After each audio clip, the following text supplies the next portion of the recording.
What's up, everybody? Welcome to the God Mode channel, our Friday night D&D times. This is Devils in the Details, our 5th edition political intrigue RP heavy campaign, what is likely to be the penultimate episode, so thank you all for joining me. I am Jaso / the wizard / the DM GM. Who else is joining me on this fine Friday evening? Hello, I'm Bailey, and I play Karma Tycoon. Yeah, wild magic sorcerer, eloquent bard tiefling. That's me. Hey, it's Luke. I'm playing Raphael, the Asimar Inquisitor. It's a bard and a warlock. 2 pence. No more Nifa yet, so I guess it's me. I'm Slim. I'll be playing Cassius Auditor, a tiefling warlock, undead, back to the tome. Hey, I'm Kyle, and I play Obeez. He is best bodyguard on Halcyon. He always stop attack. Yes. Oh, can y'all hear me? Okay. Yeah. Hey guys. I thought I still had my microphone off for a second. I'm Amanda. I play Alloy, the Tabaxi Artificer. Yeah. Hey everybody, I'm Nick, and I play Pip Maxworth, your Fae Folk Ranger and best salesman off the Twixt, and I apologize for my beloved Monifa for not attending the stream at the moment. She is busy handling some sort of errand or something, but she will arrive exactly when she means to, so cheers. She may not, but you're gonna see some people flipped. I think Luke is in Monifa's spot, and then his missing screen up in Raphael's spot. That's because I'm lazy and I don't want to keep switching everything when people drop in, drop out. So yes, Kevin may or may not make it this episode, so tears, but I hope he enjoys himself for the night. Pushing forward, as always, a huge thank you to both our not only character artists for our players, but also some of the NPCs. Thank you so much, Peachy Yuri and Iroichi. As always, go make sure and check them out over on their socials. Those are the names of their Twitters, but they also have other stuff. And they may have commissions open if you like their work. They did really awesome with everything. I've absolutely loved all the art this campaign. It's been really cool. So make sure and go check them out. Give them a follow, showing some love. No new followers this week here on Twitch, but make sure, if you want to give the channel a follow. Trying to push towards that 400 mark. A big thank you to everyone who's given subs, bits, raids, Twitch channel points over the past week. As always, kind of just making sure to focus on D&D. If you pop in and say hello, I'm sure some of the players here will be able to say hello, but I'm going to be focusing on the D&D aspect just because it's a lot of plates to spin, so if I don't say hello or anything, that's fine. I will be engaging in anyone who uses their Twitch channel points just because that's an interaction with the stream itself. But yeah, otherwise I'm just going to be solely focusing on the D&D aspect. Make sure and follow the Twitter if you haven't already, because I just did a giveaway last week for a pineapple crochet dice bag, which you can't see it here on the stream because I have my green screen, but I posted an image over on the Twitter last week. I announced a winner. However, that winner just so happened to be a bot account. So because of that, I got in touch with them. They asked me to re-roll so that, whoever was actually a viable part of that could have it themselves. And Queen Gore won. So thank you so much, Queen Gore, for entering. It was mostly you guys, my players, and her who entered. So I'm going to be getting in contact with you so we can send you this cute little pineapple dice pouch made by Tisa over at her Etsy shop. Make sure I really need to do a little easy command to send people over her way. Let me just punch it into the chat here. Queen Gore. Yeah, good job. So yeah, make sure and go check it out. Go favorite that shop if you enjoy the cool stuff in there. There's actually another pineapple dice bag in there if you didn't win but still want one. So yes, thank you so much, Queen Gore, for entering that. And look at that, there's bots, so you may have a chance to win. A huge thank you to Lazy Vengeance, Queen Gore, Luke, Mozarel, and Carney Sideshow for being Patreon members. If you want to be a Patreon member yourself, make sure and go check that out. There's really cool stuff that gives you more insight into our D&D worlds over there, as well as all kinds of other cool fun merch and neat rewards. That's patreon.com/GAWD_mode. We have Twitch channel points that you can use to interact, as well as stream stickers and the D&D Beyond plugin. If you're unsure about any of those things, go to the About section here on the Twitch page. Down in the panels below, you can learn all about how to interact using those points, how to slap stickers on the screen, and of course, just mouse over the stream. You'll see the D&D Beyond icon. You can click on that and get a closer look at some of the characters for this campaign. Who currently has the Karma coin? You do, champ. It's me. All right, let me see here. Starting for me, I'm gonna roll 1, 2, 3, 4, 5, 6, 7, a D7. Let me actually just do this from my phone. Be the easiest way. Dice roller.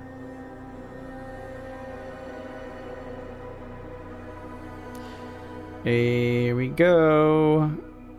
That is 1, 2, 3, 4, 5, 6. Luke gets the Karma coin again. I'm on a roll, baby. Rigged. It's rigged. Let me grab this, slap it out on the board. You can snatch that up. Yes. Take care. All right, that is. I have condensed my beginning announcements so that we can move more quickly into the game itself. So that's really it. I'm gonna play our intro to our channel. Oh, someone just bought Karma's a Bitch. I think it was Mousy. Oh, Thanks. Thanks. Mousy, I know you said alloy, but it goes to a random person. So let's go ahead, Luke, and have another D7 roll. Starting Okay, you going it'll- clockwise. It'll go to Aloy. Watch. better hope I don't retire with this 154,000 1, 2, Twitch 3, points. 4, 5. Goes to Karma. Everything that's still- is as it should be. The universe has corrected itself. That is the worst option. No way. You can't steal this from me. I refuse. So yeah, let me go ahead and move into playing our intro, and then we will dive into rolling some die to see who wants to give the recap. So we'll be right back.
We have lots of daddies, and I don't think we have a lot of Yeah. dads. Same difference. Yeah, it's true. Cat We were- daddies, maybe. Just joined by Kevin here, who was able to make it. So we're gonna get him spotted in here. Are you gonna be on video, Kevin? He's on. Oh, there we go. I don't know why it only refreshes when I like click on the actual window. Well, perfect. Everyone is in their correct places. Welcome, Kevin. You were not here last week, so you have diplomatic immunity, but everyone else roll some dice to see who wants to give the recap from last week. Fucking make me. Oh, look at that roll. Oh, not strong. Fantastic. Raphael will never suffer the consequences. Will of his never. actions. Suffer the consequences of my actions. Cassius, what happened last time on Devils in the Details? Well, let's see. We started out with the auction. we got the rules and said that the items up for auction all were, I think the theme was personal sacrifice or something close to the heart, something like that. A unfinished painting was the first item, just a blank canvas of someone who met their demise being pushed or tossed off of a balcony. A brown paper sack, or just brown rucksack full of wild knot items. A hunk of junk that appeared to be Mr. Cogwheel, which we threw mad money, 5.5 million gold at Mr. Cogwheel. Looking at Kevin's face. By the way, Kevin, we bought Mr. Cogwheel back. A couple other things that were actually escaping me. Just to be completely clear, you guys thought you were buying Sir Cogwheel back. It turns out it was the broken remains of Cogman. I was saving the plot twist. Also, the second item was a bag of wild knots, which if you are a part of the Patreon only campaign, you may have an idea of what that may contain. Moving on. Now that made more sense. One of the items up for bid was what I think was my coin. I tried to goad a few people into bidding it up. I wasn't going to bid on it. I didn't think we were going to win it, so I was just trying to raise them. The very last item that we thought was up for bid was the wonderful magical box that was full of the rites that we need to destroy. And after that, sadly, there was a hidden item that we could not bid on. It was a geese spell off of the auctioneer herself that she would give us all the proceeds that were won that night as long as we followed one thing for her. Oh, and I forgot, most important of all, the missing item from the auction was the shard I used to kill the demon.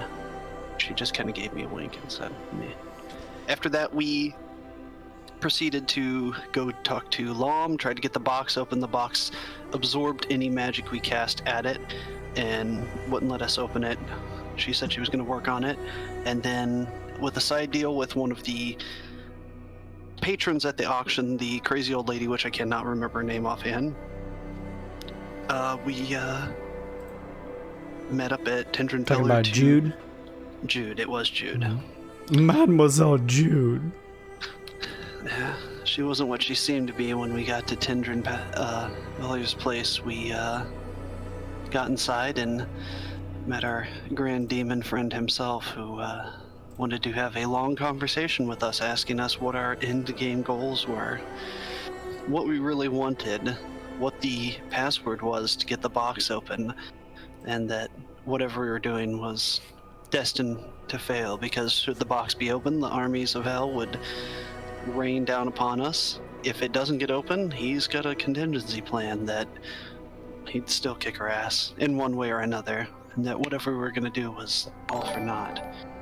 Was nice enough to give me my coin, back.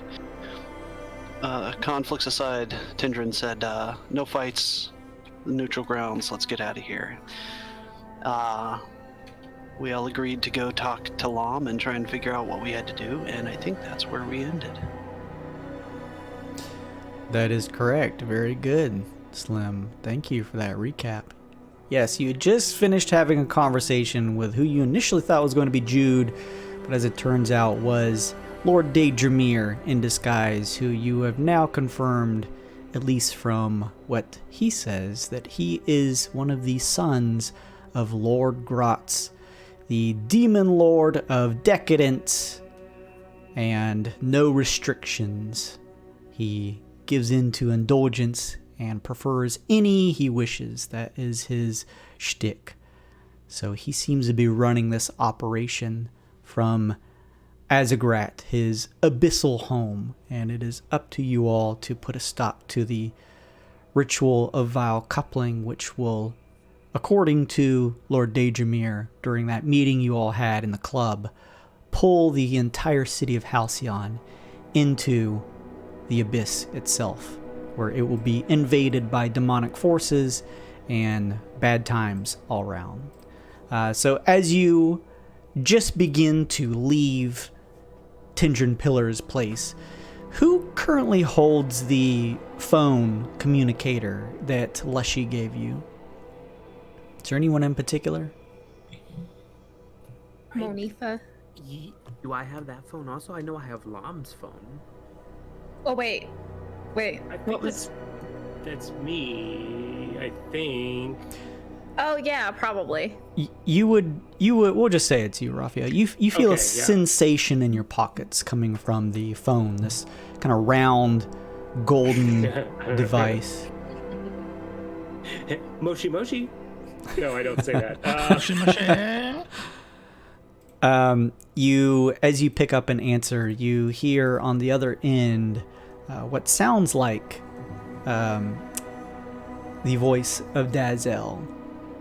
And they say, I've heard some news about some things happening over at the harbor. Are all of you all right? We are more than all right, I'd say. Everything is going mostly according to plan. I see. I'm assuming you may have a vacancy in terms of trying to find a place to stay. There may be a spot that you could come to. Whenever you have the opportunity, I ask for all of you to come for a meeting before your next and final arbitration. You'll be heading to the Halcyon Heights Tower, known as the Philadoxia. Head to the Arcane Lift and use your Billionaire Bastion cards. It will take you to the proper floor. I would also ask for you to contact the other two factions that you've been dealing with and ask each of them to meet at the top. They should know what that means. Very well. All right. Consider it done. Be speaking to you soon. Of course. I tell the rest of the party. Well, I guess I should get in contact with Lam then. I will reach out to the Resplendent unless there are any other volunteers. All you. Cool. I guess I pray to her, since we know that works now. Totally works. You pray and hear in your mind a voice. Raphael, what can I do for you? I need you to meet us and Dazel at the top. I see. Very well. I will make my way there now. And be aware, a representative from the Quill will also be present. It's time for all of us to come together to face a greater evil. It was only a matter of time before this situation would surface. A necessary evil. I will meet you all there. Good. Until then. All right. Right. Click. Click. Hit the speed dial for Lam. Hey, yo, Lam here. What you got, Monifa? Lam, baby. Well, it's time. We need you to meet us, Lushy, and the Resplendent. At the top. I was told you would know what that means. Indeed I do, Monifa. It's about time. Why don't we all have a little meeting up at the top? As they say. Sounds good to me. I'll be seeing you all soon. We'll be there. Ta-ta. I hang up. Jason, did I get a curio from Sarah last week, it looks like? Is that like a 7 days ago thing? Yeah. Then yes. Give me a D10 roll. Sorry guys, but thank you. 10. Hey, this could be helpful, so. With a 10, let me grab that and pull it over here.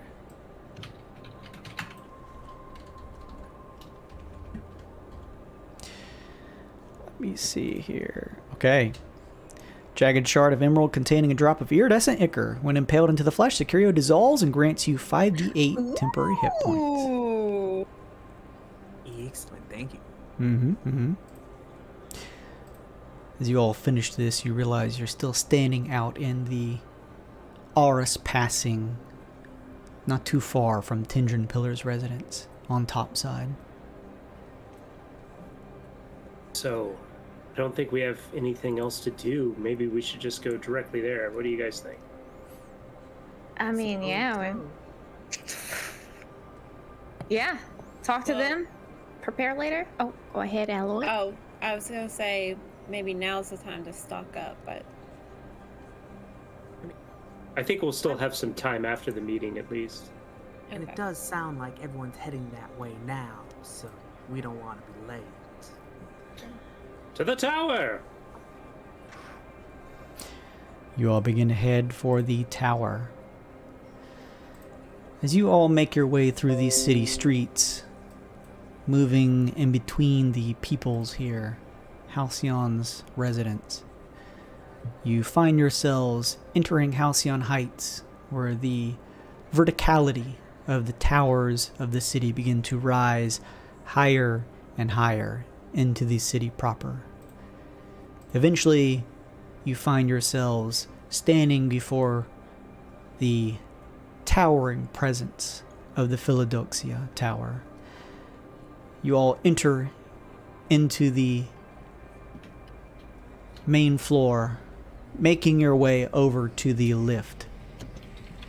And using the lift, one of you puts your Bullionaire Bastion badges against the illusory panel. Normally, you would come to expect through Halcyon Heights that it would typically show you a level that this platform would take you up to. However, this time as you put your badges against the panel, instead of a floor number, it simply displays a golden crown. Oh. And the round golden platform below begins to lift up. Golden crown. Quite fitting. You would say that. I would. I did. As the lift continues to ascend higher and higher, you all realize that this tower is easily the tallest of everything that exists in Halcyon. The rounded glass viewpoint at your side shows the splendor and opulence of Halcyon's other structures as the light from the artificial sun reflects off of each of their surfaces. The busy city streets filled with Halcyon's patrons continue to shrink as the lift continues higher and higher. You now begin to pass above even the tall city towers you've seen stretched to the sky adjacent to the Philadelphia. The city is now a silhouette of gold beneath a orangish yellow sky. The view outside occasionally blocked by actual cloud coverage. Ooh. It is beautiful in its own way. In the distance, you can see the growing brilliance of the sun as the lift climbs to a closer horizontal altitude to it. The lift finally comes to a stop.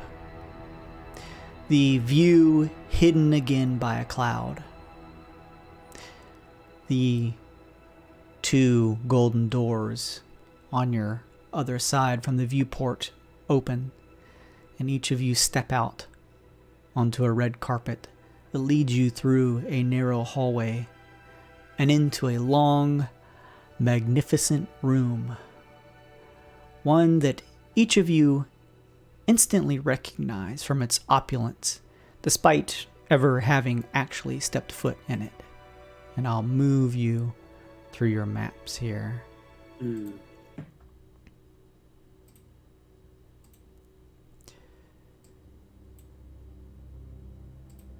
Ooh. Look at this.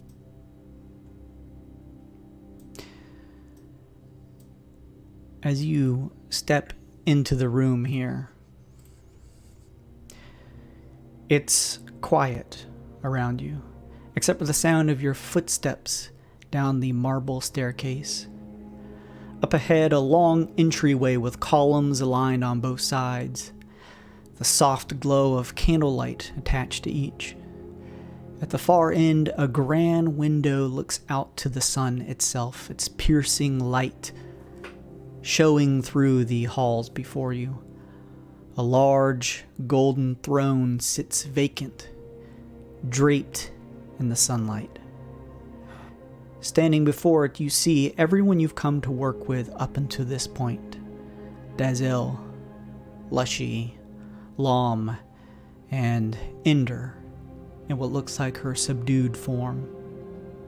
They each stare your way, waiting patiently for your approach. Look at this. We are greeted by the symbol of Pelor. It is a good omen. Yes, I see you guys have gotten my seat ready for me. Thank you. Does I this look so good in it. Yeah, you sure would. Does this resemble your vision at all, Raphael? No, but look at the sun. It's such a grossly incandescent beauty, isn't it? Doesn't it fill you with hope, with faith in our holy mission? Its golden glow fills me with ambition. You guys aren't fucking terrified right now? Is it just... No. This is where I was meant to be, honey. My resolve is strengthened. My ambition has never been stronger. Okay, we might need to... I'm gonna take out the hose if you don't... No. The spray bottle. The spray bottle. I saved it for Vip, but you're earning yourself a little spray. Little spritz. You can hose us down together. It's totally fine. Vip? I will scratch your face off. Oh, so I was good today? I'm going to scratch his face off. I don't like it. As each of you approach, Lushy looks to you and says, "This room has been quiet for some time. I figured it would manage as a decent place to meet, at least to discuss what we need to. Investors, we have two very distinct tasks ahead of us." Lom looks and says, "Stopping the guild." And then you each hear Ender say, "And deciding who will be the new leader of Billionaire Bastion." Lushy says, "I think it important to talk about a few things. We could either start with our plans on how to deal with the guild, or the potential future of Halcyon after that, whichever you choose." Well, how about this? Because maybe we're not all guaranteed to get through this. Let's talk about that now. Nothing's guaranteed except what you take for yourself. Spritz her again, please. All right, leadership first, attack in second. "Very well," Lushy says. "It's important to speak about what happens next, provided we're actually able to put a stop to the guild. Talking about Billionaire Bastion's future yields two important decisions that we'll need to make going forward." Dazel steps forward. "One will be who will be Bastion's new leader. The other is who will be backing them as the actual new Billionaire Bastion. To that end, Lushy and myself have two final tasks for you investors to carry out. The first of which is choosing who will lead Bastion into a new future. The Guilderkins are no more, But that does not mean all tradition should be eradicated. We will still follow the rules set in place from the beginning. It will be important for whoever ends up leading to be able to make the smart and effective decisions when it comes to investments and risks and rewards with Bastion's assets. To that end, after this meeting, you will be investing one more time, using your gold instead of your bullion. I understand that these past few days in terms of your investments have been anything but conventional. But you still have what I assume is some left over from the auction. We are willing to see to it that you divvy up your funds between each other however you please. But when the time comes for you to invest after the meeting, know that you cannot abstain just as before. We want a leader who is fueled by the desire to lead this city. So if your plans are not that of rulership, you should exchange all of your funds to someone you believe could lead Bastion in the right direction. The investor member who has the most gold at the end of the investment round will be crowned Bastion's new leader. And everyone else's gold will be absorbed back into the company. We will, however, be able to pay those of you who did not come out on top a final stipend of 1,000 gold with which to do so as you please. 1,000. Still more money than I ever had before I came here. Pittance. Better than nothing, Dazel says. And all the more reason to try and win. The second order of business in terms of Bastion's future is one final arbitration. You're to send whatever information you've picked up since we last spoke. Equally as important is who you send that information to. I, as well as Lushy, are not fools. We realize that you all may not choose either of us to continue in these current positions. What? Though we do hope you'll strongly consider it. We have brought all potential parties here so that we can make our final pitches as to why you would want our backing. A leader is nothing without the force supporting them. You know, after all of this, is it dumb? Is it stupid of me to think that forming a sort of council would be a dumb idea? Because, I mean, there's always gonna be a run for the seat of power. I know that. So if you were all working together as we are now, I mean, think about it. How powerful would that be? And then you wouldn't have to worry so much about the guy who's going after your seat. Make a persuasion check, Karma, at disadvantage. I would like to aid her on that. Okay. I'd like to step up and speak on that. Cool. I'll give you a flash of genius. It's a +5. Hey, I am going to use cutting words to give her a minus D8 on that. We now might have the comma coin. I look to the four of them and look back to Vip. If devils are as lawful and deities, or aspiring to be, and a city ruled by money would be the same, I think a contract would be in order. One for all of us to sign. Whether any of us is on the top at the end of this. I've been saying this from the beginning. A few of us could run this place, but for how long? All of us together could hold this place down for a very, very long time.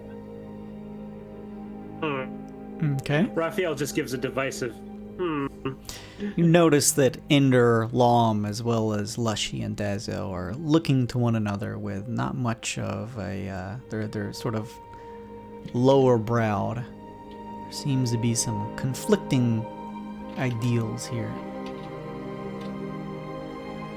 Alright, that was my first roll, but I have advantage. Well, right? you had neutral. Just a straight roll. Neutral. Oh, just a straight. Okay, alright, 25. -3 +2. That's already added. Nice. That's with the cutting and the genius. It's pretty good. You see both Lom and Ender look forward, and Lom looks to you all and says, That's a very nice idea, but let's just say that the three parties here have some very differing ideas of how things should carry forward.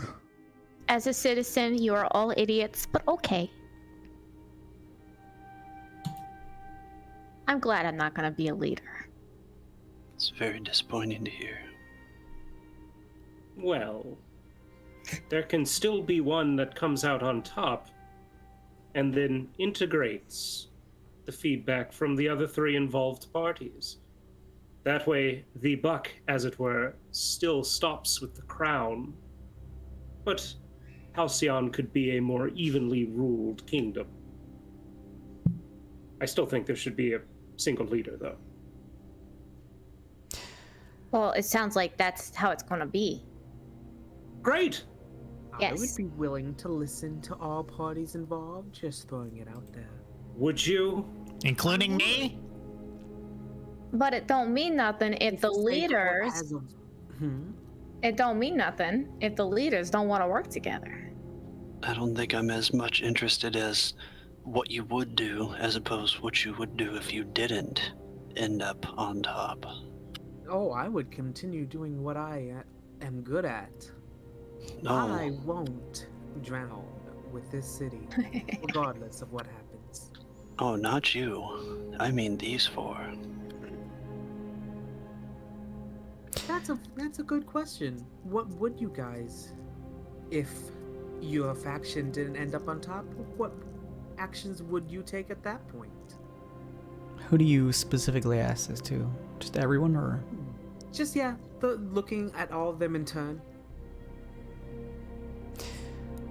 Dazel looks over and Lushy looks back at them.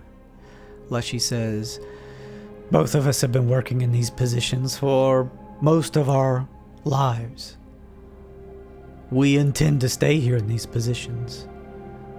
The truth of the matter is, if you do not choose us, we would deeply regret where Halcyon would follow from there. But we would continue to try and support it in our own ways. Ender looks... Lom looks and says... Look, just because you don't always win the first race doesn't mean there won't be others, you know. Always opportunities in the bright golden city of Halcyon. You know that, Monifa. Oh, it's very true. Monifa. It is. Ender turns and says, My place is here. I will make sure and stop the scourge that is the guild, and continue to provide what protections I can to its citizens.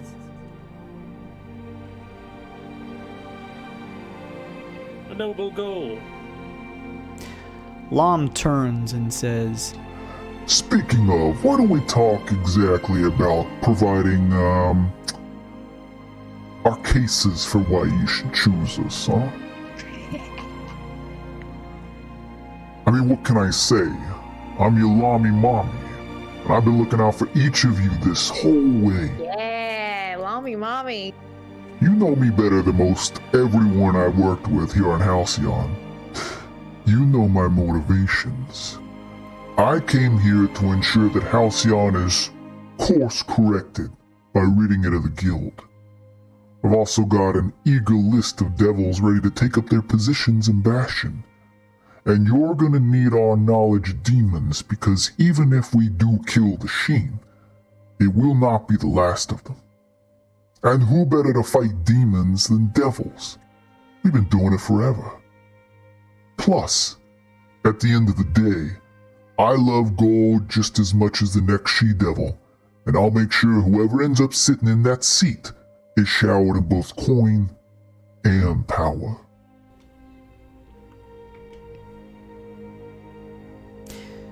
Well, that didn't change my opinion. Who's next? The Ender, hearing this, Raphael speaks up and says, You've seen my convictions. You know I would give my life to protect the people of this city. Your mortal perspectives have affected me for the better. I have done everything in the hopes of ridding Halcyon of its evils, to forge a brighter future for everyone. Although I have released those under my joy, I still have a fervent following of those who I did not put under its sway, but grows by the day. Choose me to commandeer Bastion, and I will show this city what a world removed of sorrow can be. Noted. Noble. Very noble. Denzel looks around and says, I would find it hard to compete with the likes of devils and angels. However, consider this. You have never seen the true potential for Boyner Bastion. I myself, Lushy, and everyone working for the Bastion have been held under the thumb of the Sheen from the beginning, and yet we still flourished. Consider our ambitions when the guild has been removed. It will be a clean slate, a new beginning for us, one that I would like for you to see how much more we can grow as a consortium faction. Together we can forge a bright, lucrative future for not just Halcyon, but all of the Twixt combined. Noted. Lushy says, Very compelling. The hole left from the demonic infiltrators is vast. We'll need to bring in a new generation of Bastion members. But choosing who will do that is on you, investors. When you go to arbitrate this last time, your votes will count for twice what they did before. Ooh. So choose wisely. Do you have any final questions for any of us here? Should, I guess to the four of you, whoever ends up on top out of us, what if we should wish to, I don't know, hire any of the previous compatriots that we've made over the mission that we've been put upon? Would we be able to hire anybody else, or is it just on us individually? Would you fill the roles with your own people, or would we be allowed to fill in? Whoever takes that seat, Cassius, he says, pointing behind him at the golden throne, will, in fact, be making all of the grand roles of Bastion. We would fill as many seats as possible, each of our separate factions, but if you would prefer to handpick it, you would be the leader of Boyner Bastion and would have the ultimate say in things.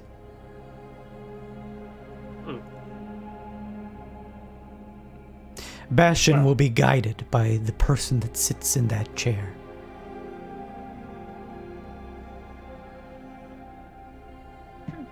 I know what I'm doing. I don't know about the rest of you. Oh, I know. I would like to make a final plea for myself. If I was let to be the head of Halcyon, I would be more than willing and honored to have members from each of your factions on a council to help advise me. I would keep all of your wants in mind with the decisions that I may make. I feel I can lead Halcyon into a new, true golden age. I have to agree a little bit with Monifa. This planet itself is nothing more than a den of sin and indulgence. Those who wish to sit at a higher tier. From what I know of the Twixt, this is the one and only place like that.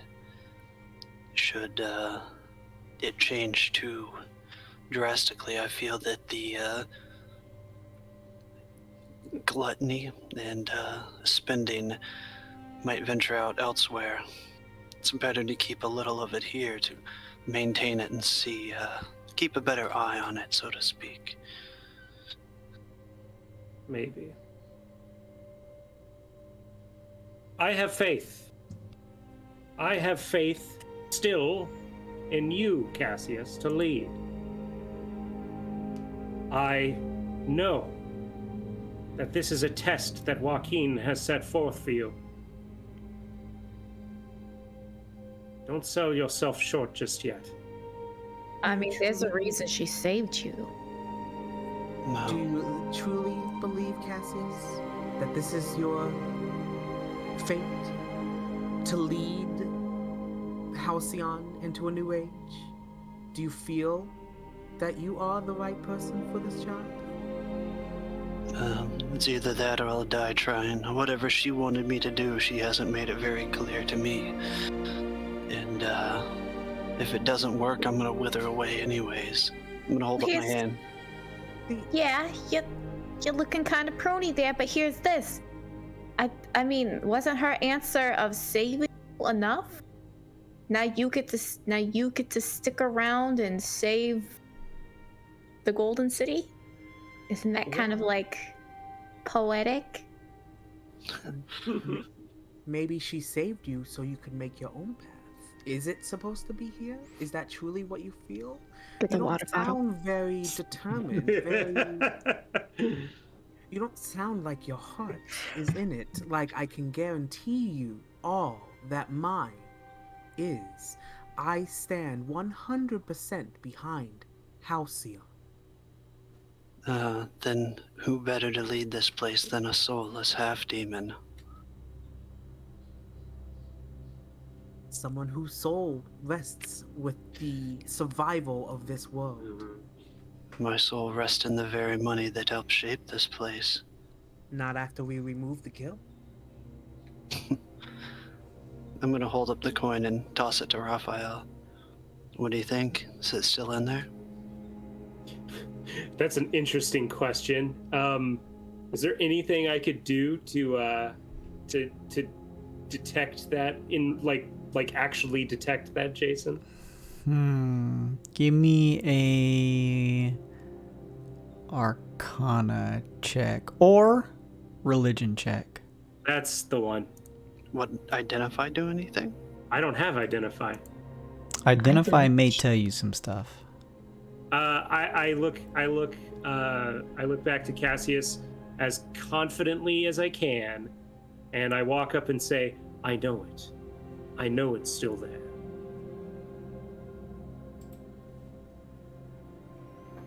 Thank you. Well, I've made my stand. You all know that I stand here with Halcyon, and now you must do what you feel is best. Do you wish this glorious planet to be left in the hands of someone so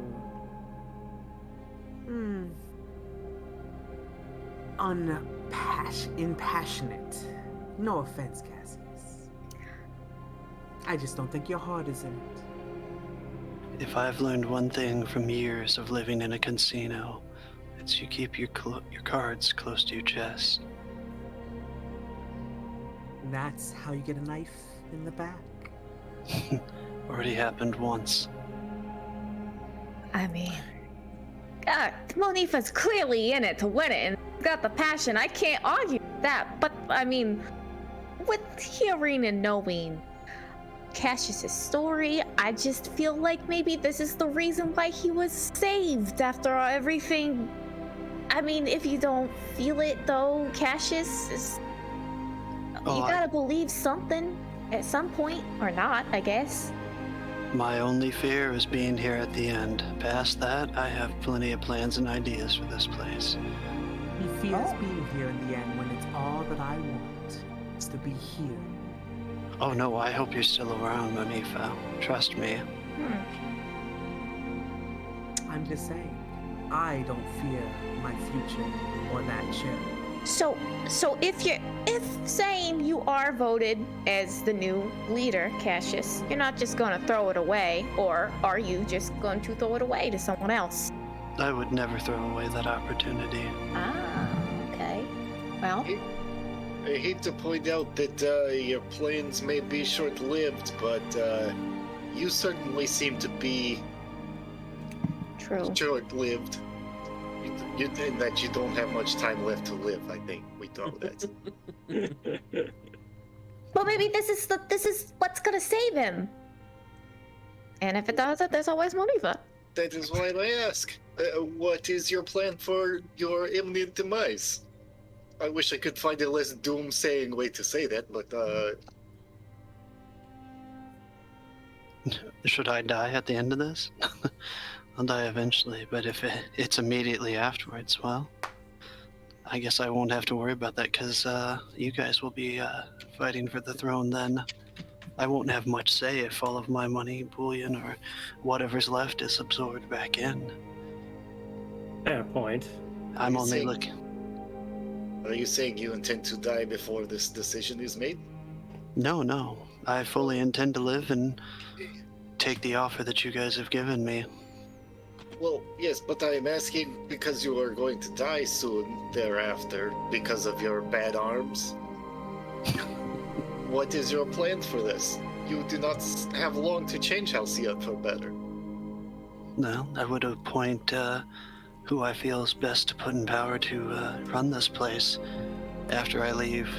Like I said, after I'm gone, I don't have much hope for a ghost floating by and trying to advise you, but I would do my best to make sure that this place would be as prosperous and, well, better than it was. Ghost King, Ghost King, Ghost King. Here, so out of character, I'm confused because I thought Cassius had weeks to live. I have no clue. No one has done any checks. Yeah. No one knows. Raph is convinced that by becoming king of Halcyon, he will have fulfilled whatever Joaquin brought him back for, and he will continue living. That's what Raph thinks. I believe that. That's what Karma thinks too. Out of character, I have no clue how long I have to live. But that is all in DM's hands. Since we're on the subject, Karma's gonna walk up to Cassius and take a look at his arm and pull his sleeve up and see if it's crazier or if it's spreaded, and do a medicine check. Can I do that? Sure. You pull Cassius's sleeve up, and to the extent of the deterioration of his hand, wrist, and arm, it has continued to travel up his arm to his elbow at this point. Oh, that's a 14 medicine check. Cool. With a 14, you get the sense that, just sort of gauging how far it's traveled since this all began, there is probably another good 10 day left for Cassius, as in 10 or so actual days for it to fully take over his body. All right, if it was to continue. When is the... 2 days from now. Okay, that happening. More than enough time. More than enough. Oh, a week. Yeah, but more than enough time. Well, I'll spend up. Don't you guys think this is just going to cause another power vacuum when he, dies? Don't be absurd. Have a little faith. You guys aren't believing. Yeah, you guys aren't believing. I believe death comes for us all. True. Regardless. I believe what I can see, and he's looking worse every single day. I hate to say it. Scientists. What are you, an anti-vaxxer? Look, I don't believe what I can't see, all right? Well, you guys weren't the ones saved by Joaquin, so there. Thank you, Saved Karma. myself. I saved myself. No one was there for me when I had nothing. Joaquin wasn't there for me. Does anyone else get really excited when Monifa talks to you like that? Is it just me? No. You're not the only one. Hold it quickly, though. Like that later. That's later. It fills me with a vivid disgust. That's what you mean. It'll fill you, all right. Oh, what? Yeah. I will spend the last air in my body making sure that this city is better than it was. I'm worried that last breath will come very much too soon, and I do not mean that in a emotional way. I mean in a very real, within 10 days. As do I. I have a contingency plan should I fall. But you hear that? A good king always has a contingency plan. Why would anybody follow it? I'm worried this. There's no assurance from everybody else. What is your contingency plan then? If you have 10 days left, we should know what it is. As I said before, a contract, something we should all be bound to, should whoever takes the throne and falls, that it follows through. What would this contract say? What are you implying? Well, I see one clear leader here should I fall. Oh, please, as much as I appreciate the compliment, Cassius, I'm afraid I'll have to decline. I don't think anyone believes that. Sorry, Aesop, who's Aesop? The hell's Aesop? If I told you who it was now, none of you would sign it. Oh. That doesn't give me faith in you, Cassius, in your plan. I know someone who would follow in my footsteps. Do you all have blind faith enough in Cassius to not know who he would leave this planet to after he leaves this mortal coil? It's Vip. I bet it's Vip. It's Vip, isn't it, Cassius? All faith is blind. Baby, care about the owl bears? I will be here for this planet. I will bring Halcyon to a new and greater age like nothing one has ever seen. Monolith flops into the chair, and I'll look damn good doing it. She will. Tell you that much. I will. Oh, sorry. Go ahead. I will fly to the deepest, darkest ends of the Twixt, to the deepest, fiery pits of hell, or to the shining heavens above, to make sure that I come back should I die, with it in my power or not. But as long as I'm alive, I know I will be able to lead this place. So, first choice goes to Cassius. And here's the thing that I think is only fair. First choice, if for some reason this religious journey isn't what we think it is, for some reason, if it's not, it totally is though, but if it's not, then I think it's only fair that it goes to the runner-up. Agree. Those were the original terms we agreed to, after all. And here we are, though. We all have our decisions to make in the end, I suppose. And if Cassius doesn't die, Monifa, you gotta sign something, promise us or whatever, not to assassinate. That's just gotta be a thing. You can't. You can't kill the ruler. Yeah, no assassinations. That goes without saying. Don't forget, I have Zone of Truth. Scout's honor that I will Scout's honor? kill Cassius. Dear Monifa, why would you want to kill me when you could have just a glorious position in Halcyon with half the work and maybe just as much gold in your hands? Mm-hmm. Look, guys. Work makes it fun. I know that my mom has her, Oh, we know. issues. But I'll say this to those of you who are on the fence, and she'll look at Obeez and Vib, so you guys haven't said anything. She came here with nothing, with me, and she took care of us, and she rose to her position in power by herself. And I thought you were gonna heel turn against her. I'm sorry. She sucks. My mom's a bitch. Steel chair, by God. Continue. I was just gonna say, and she can lead Halcyon the same way.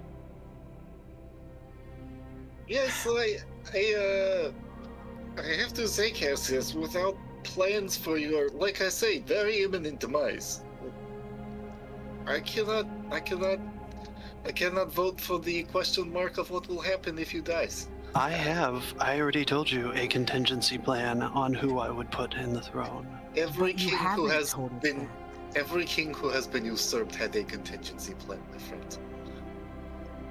I know who I would put in my spot should I pass away, should I win. But then tell us. Not help me. Tell us. We need to know these things. We need to be able to help your plan. This is why things go awry. The plan is not shared and the arguing happens after the fact. Let me put it this way. I'd be willing to share it with you, but I feel the four around us right now, it might not end very well. We might not. That's why we're all talking about it. Is it Obeez? Somebody put up a silence. I'll put up a silence if need be. And it'll.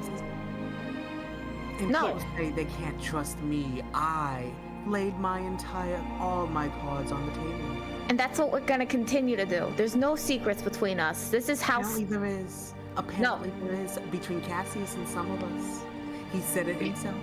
He'll tell Obeez, but not all of us. Well, no, I will tell all of you. I think Obeez keeps on trying to point at the four people. Monifa, I will let you know. Oh, yeah. Then go ahead and say it. Dazel says, to be clear, no matter who is the current leader, now or whom comes next, whomever wins this arbitration, whichever one of our factions ends up serving the leader who sits in that throne, we will serve dutifully. Well, I wasn't questioning that, but now I'm nervous that you've mentioned it. And this means the less respects as well. This contract, Obeez says, putting the biggest side at Cassius as he says that. I'm asking Dazel. What was your specific question, Obeez? If, like, this contingency plan, if that's something they'd honor. If Cassius ends up taking the reins as leader, his word is law within Bastion. He makes the rules, and if he chooses specifically to have someone in mind to head up after his potential untimely demise, then we would honor that, as I've mentioned. Last question. The timeline of these things. Our next arbitration is due when? After you make your final investment round, here and now, you will then, after we have shared some talks about what to do with this ritual situation in 2 days, you will then immediately go to arbitrate. Yes. As of right now, I will go with the devil I know. And he points at Monifa. I do not know what you plan. If you wish to share, I will hear. As I said, and I look up to the four, do you think we could have a moment amongst ourselves? If that is what you need, yes. And they step forward. Dazel looks to each of you and says, while we give you some space, please make sure to divvy up your funds to each of you who see fit. It seems from your conversations that there are only 2 options. However, any of you have the potential to be the leader. Consider this when you divvy up your funds to each other. Afterwards, you will invest one final time, and then we will come back into the room to discuss the ritual situation. They each, kind of slowly eyeing each other, continue to move down and all the way down and exit the room to give you some space. It's beautiful, isn't it? You look good in it yourself, actually. Oh, I look good in everything, but you know. This is true. Well then, Cassius. I give an eye to Raphael and look around. Do you see anything? Any ears or eyes? Oh, I'll do my my detect magic, my big old detect magic eyes, and see if I can see any magical scrying sensors or anything like that. In this room, Yeah. Raphael, Yeah. there is nothing. Okay, I say that. I'm putting my money with the Bastion. I'll say that first and foremost. They've run this place for a long time and they haven't had a fair shake to keep it. They've been able to keep it going this long. I don't trust the law of a devil, even though Lom has, well, been put in the same situation as us. And a false god, usurping from their god and trying to gain power in a place of sin. I'm glad to have their assistance on changing this place, but I wouldn't trust either of them as far as I could throw them. Wolves in sheep clothing, both of them. Dazel, I'm still on the fence about, but Lushy has done nothing but save us. Should I die, I would ask that each of you respect what I ask, not by law, but by my word, that Lushy would be able to take the throne. I've grown up here, and I've heard nothing but glorious tales of the man who's set events and entertainment, but also done wonderful things for this city. Being able to step away from some of that to be able to rule, Lushy's fit for this position. As for the rest of you, should I take the throne, I would have each of you work with me to run this city. I already have many positions and ideas thought out over the past few days since you spoke with me. I would not keep any of you in the dark. We've been through this much, and I trust enough of you at least to say this now.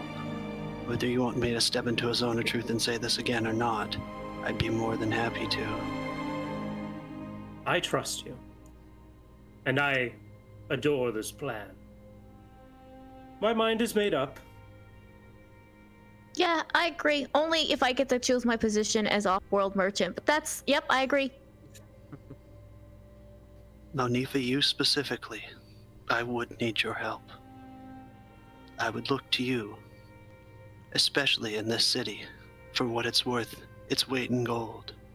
No other person has the desire for it, the love for it than you.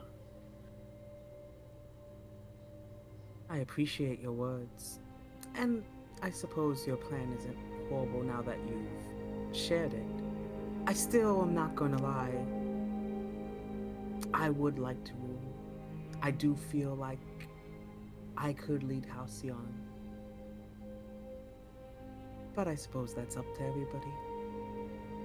You've heard my words on this. Well then, I suppose all that remains now is to let the money talk, so to speak.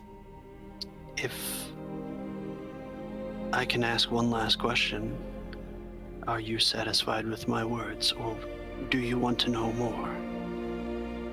Well, if you have more to tell, by all means. I wouldn't mind hearing everything. Mercantile and trade between planets. Karma, I would love for you to oversee that. Vip, a contract with the Fae would only help increase entertainment. Also, a sound structure. They may be full of trickery and the such, but as you said, the owl bears themselves. I would feel no better than having a little bit of a faction that might tie us to another system, Jadra. As I've heard, they might be in touch with the Fae. Opening allegiances between us might make us even stronger in the Twixt. Raphael? Well, I don't know if the title's open, but Archbishop to oversee all of the churches here, good or bad. making sure that things are run as they should be, but maybe a light bringer to keep any unwarranted demons or devils away. You are too kind, but this is a conversation for another time, I feel. Well, I am a man of blade and leather, not of cloth. Let's just leave it at that. no, maybe seeking out and making sure no one else walks the streets. As well as Obeez, I see no better person to head up security, or at least step into the role to help. You have many contacts here and many people. You've helped protect us, and you've saved, I think, all of us at least once, or put your life on the line for it. Devils have magic and otherworldly powers, but it's nothing to the future of technology. Aloy, you've been able to deploy multiple machines to help us, gadgets and devices to aid us.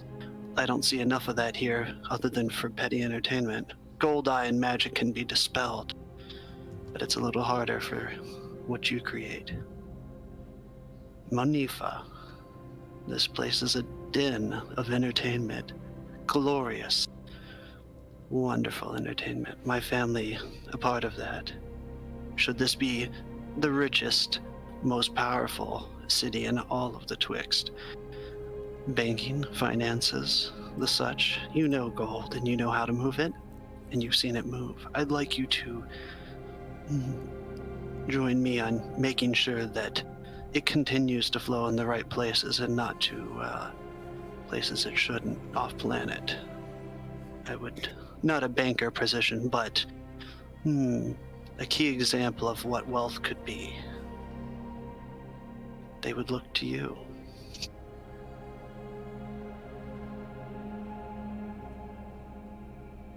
Is that everybody? That's everybody, right? I didn't want to interrupt you. A compelling case, Cassius. Well, I do suppose, since the original plan was if Cassius does die, well, weren't we saying the second? Well, I guess Lushy. I'm sorry, I'm thinking out loud. I suppose at this point, is everyone willing to disperse their gold openly? Or I suppose you transfer just by, what is it that you touched, Jason? Your Boyner Bash and badges. I suppose we could, if myself and Cassius are the only ones who want the position, we could leave our badges up on the throne, and everyone could transfer gold as they feel warrants, and that way you don't have to explain yourself to anyone, and we let the chips lie as they will. That sounds like a delightful plan. Monifa, Cassius, I'll take both of your cards and place them there myself. Sure. Here you go. Oh. If there's something else to say, please. Before you give your card to him, I mean, I'm gonna go ahead and go up to you, and I'm gonna give you the rest of my money. Oh, of course. An expected gambit, yes. Yes. You don't have to keep your decisions a secret. I just thought people might feel more comfortable this way. So, Monifa, you get 52,000. Isn't that much, but it feels so weird saying 52,000. It isn't that much. A paltry sum here in D&D, but give you what I can. And I would like to lower my voice, so hopefully nobody else hears this. But I'm gonna say, just promise me you're not doing this just for the money. Ooh. Obviously hearing her with her voice down, I give her eyes, and she knows that I really do want the best for this planet, because I want the best for her. Oh. And I guess you should know now that either way, I'm probably leaving this planet. You have to make your own way in life some point. Okay. And I give her the gold. Well then, I'll take Monifa's card, and if Cassius will relinquish his, I will take his card as well. I go to hand it to Raphael and look. Oh, and for the record, since they're out of the room, my votes are going to the Bastion. If anybody else would like to share, because I know we spoke of that before. If my tallies are correct, I do think that Lom may be still in the lead at the end of this. This would be, I think, a deciding factor in who would have the final weight in the arbitration. And I'll hand the card over to him. On this, I actually agree with you. I think I might vote for the Bastion myself here. Let us handle one thing at a time. Right. Let's finish the fund transfer, and then we can discuss who to arbitrate for. Out of that seat, devil blood. Spit in it. Try it out, angel face. You might look. Raphael takes a moment, looks at the throne, sits in it, and he just kind of like physically like recoils and grimaces. No. It's a massive seat, Raphael. You feel almost infantile sitting in it. I can feel the weight of the gold on it, and I'm just immediately sick to my stomach. And I stand up and I place the two cards, and kind of standing between myself and Karma, I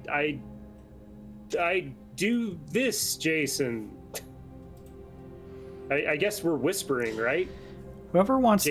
Whoever decides this. So far, it seems as Cassius and Monifa. You don't have to. Again, you could still make your running as a third party. However, if you're trying to choose between Cassius and Monifa in this situation, as each of you go up to the cards respectively, please whisper me who you are sending your funds to and how much. Obeez walks up to Cassius and says, I think there are many issues with your plan, but there are many bright sides. I will give you 800,000. I was like, damn, what a cheapskate. I extend my hand to Obeez and shake it and say, I have taken a lot of advice from you, and I do have to say that you've been right most of these times. I would welcome you maybe in another position should you feel, but thank you. My place will be amongst the stars after all this. I have spent a long time untangling contracts. I am not excited to start anew. Wait, we're not going to be on contracts, right? It's metaphor, Jesus!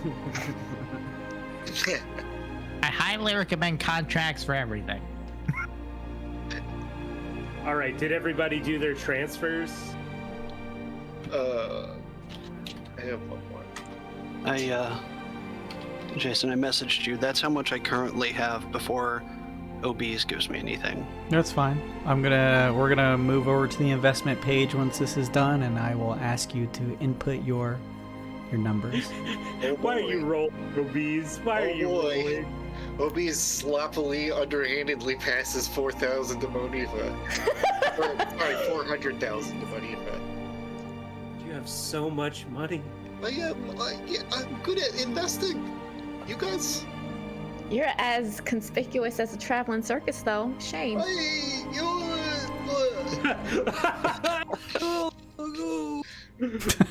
Okay, I give the cards back to the proper recipients after we're all done. Has everyone decided to send their gold to who they would like? Last call. I gotta give all my gold. It's good brothers before beloveds, unfortunately. Just make sure she has a job is all I'm asking. I have a place to go. She necessarily doesn't. Yeah. She's not gonna like me when I'm broke, so. I always knew I couldn't trust you. Good on you for not simping, dude. Wait. Literally simp the entire game. I thought I was simping. I was flirting. No, it would have been simping if you gave Monifa the money. 1.9 mil. Oh, sorry. Can we not say that? Fuck. Sorry, Jason. You can't say that. She. Here's a timestamp. We can edit it out of the shit. I don't know. I'm sorry, Jason. That's okay. We're banned. I knew it would be me. I knew. It's a boy talking to another boy. It's okay on Twitch. Yeah, thank you for the shrimp recipe. Yes, fantastic shrimp. Quality e-boy content. Sweaty sweaters. Get them. I'm so sweaty right now. So we know who the only one who I guess who else has to whisper is Karma and Raph. Oh, honey. Everything has been completed. So it seems as though. What are these numbers? Go ahead and change these numbers to whatever your current values are. Oh. Okay. I don't like putting a number on my value. Here's my value.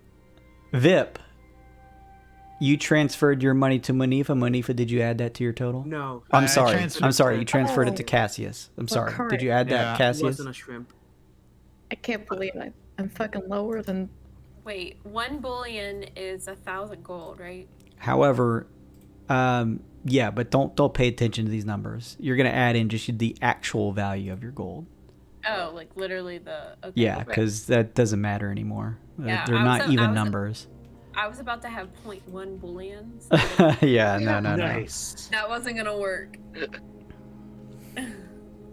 Well, you Look, rolled so very coarse. Cassius, add an additional 818,940. One more time. Post it in the chat. That number is it. He has blue screen from the large amounts of money that's flying towards his character. 818,900. Is that including Obeez money? That is including everyone who whispered me, not including the people who spoke about it. This is on top of what Obeez and Vip gave you. How much did Obeez give to him? 800.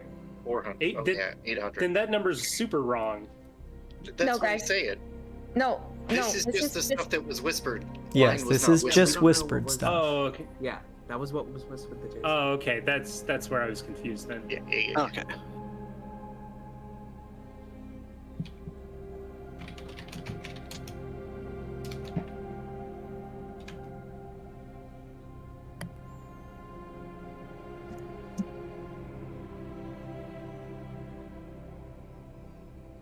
If that's correct, if I did my math right, that was right. Vip and Obeez, and then the number that you told me. Oh, I think I might have spells I might have spells that use money. Ugh. I just need to. It's okay. I have Revivify.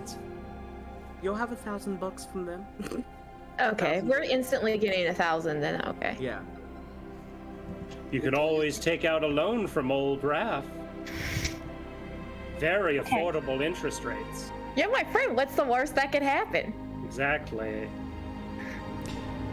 Those of you with leftover gold, you are welcome to participate in the forecast, but I have a strong feeling you may be outbid by the two front runners.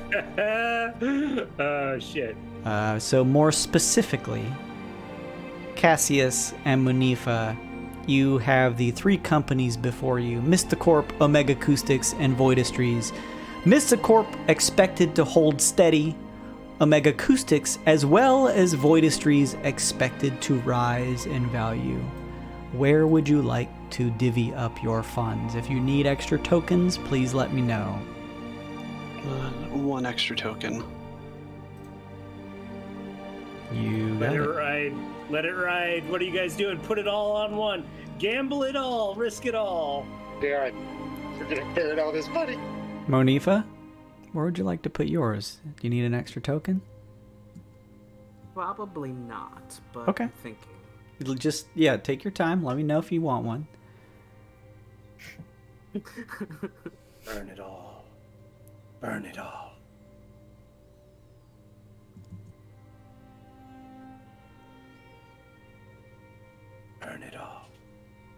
put it all on the hold steady. You know you want to. Put it all on black. You know, Monifa, I was in first place for like all of it. So if you want some advice. Yes. Oh, sorry. Did the rules change? Did it change to the person who was in first place for the longest and not at the end? Who are you? Then I don't think she should take your advice. I believe Captain Sass woke up out of Raphael's bed today. No, this is normal. This is normal Raphael. This has always been normal Raphael.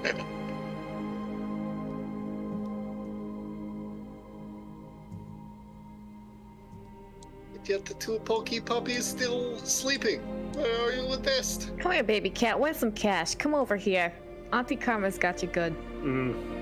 I wait till the danger zone. Wait, are you betting with 0 gold? That's right, baby girl. That. All right, one Can last she do that? time. It's the spirit of the bet. Yeah, I mean, you can't go lower than 0. At this point, Raphael would absolutely just abstain and not bet anything.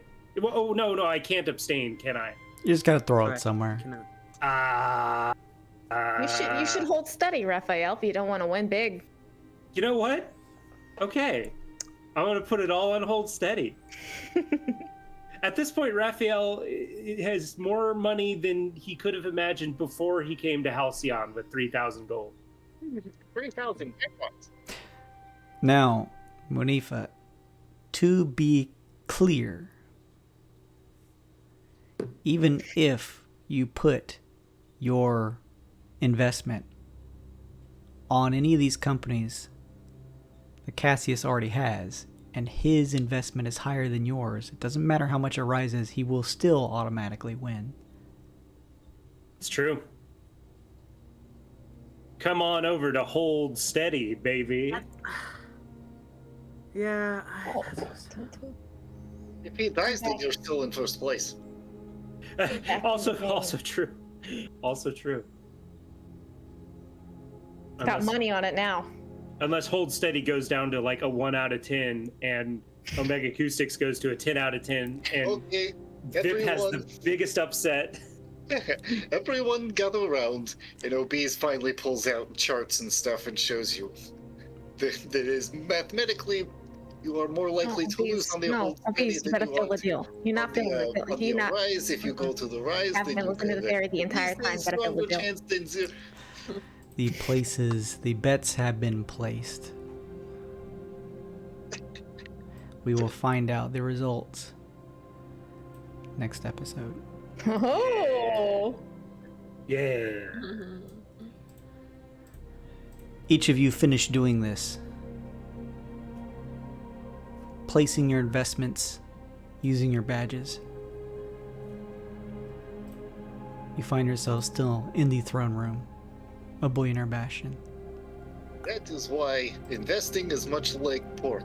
Use low and slow over a long period. Thank you. I want to put my strong hand on the edge of the chair and take a moment to pray and see if I feel anything. What is your prayer? Silently to myself, I'll say,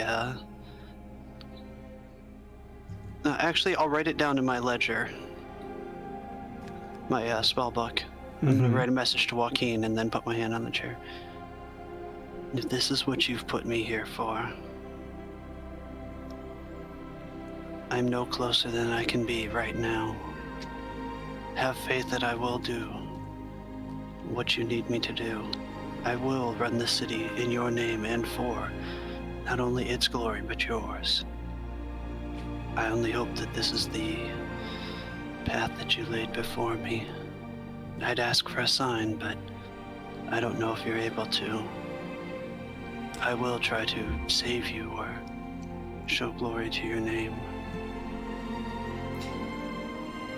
For everyone here in the throne room, the golden throne itself is certainly a bright, reflective thing, especially with the artificial sunlight careening off of its multiple angles. For you, Cassius, the chair is particularly bright and reflective, its gold nature scintillating in the sunlight. However, even as you begin to close your eyes, blinking for a second, thinking for a moment that it's just an after image from staring too much into the reflective light, as you close your eyes and let them settle, even with your eyes closed, everything around you, in terms of your vision, darkness, there still seems to be a golden outline of the chair in front of you, despite only being able to see the back of your eyelids. I want to open my eyes and look up to the sun for a moment. It hurts your eyes. And then fuck! Then I want to look to the group and then close my eyes and see if I feel any of the same aura or sense anything else from any of them. That's an interesting idea. You hear Karma going, You don't see anything from your companions with your eyes closed.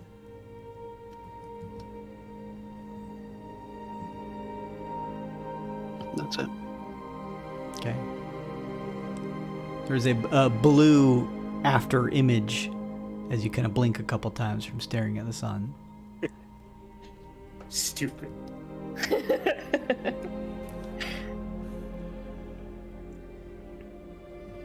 So, that was the first thing that we did. Now, on to... What was the next one? We were going to see who we were voting for in the last arbitration. Oh. Okay. And then we plan. Let's get this over with then. Come right out and say it. I believe the Resplendent has clearly changed her ways, has given up her sinful path, and opted to allow her followers free will. I think this is proof enough that she is a holy divine being and deserves our votes. Indeed. She has made a big change. So has Lom. But I think at the end of the day, they're both... I don't know. I just feel like the Bastion are the better choice. They seem more promising to me. The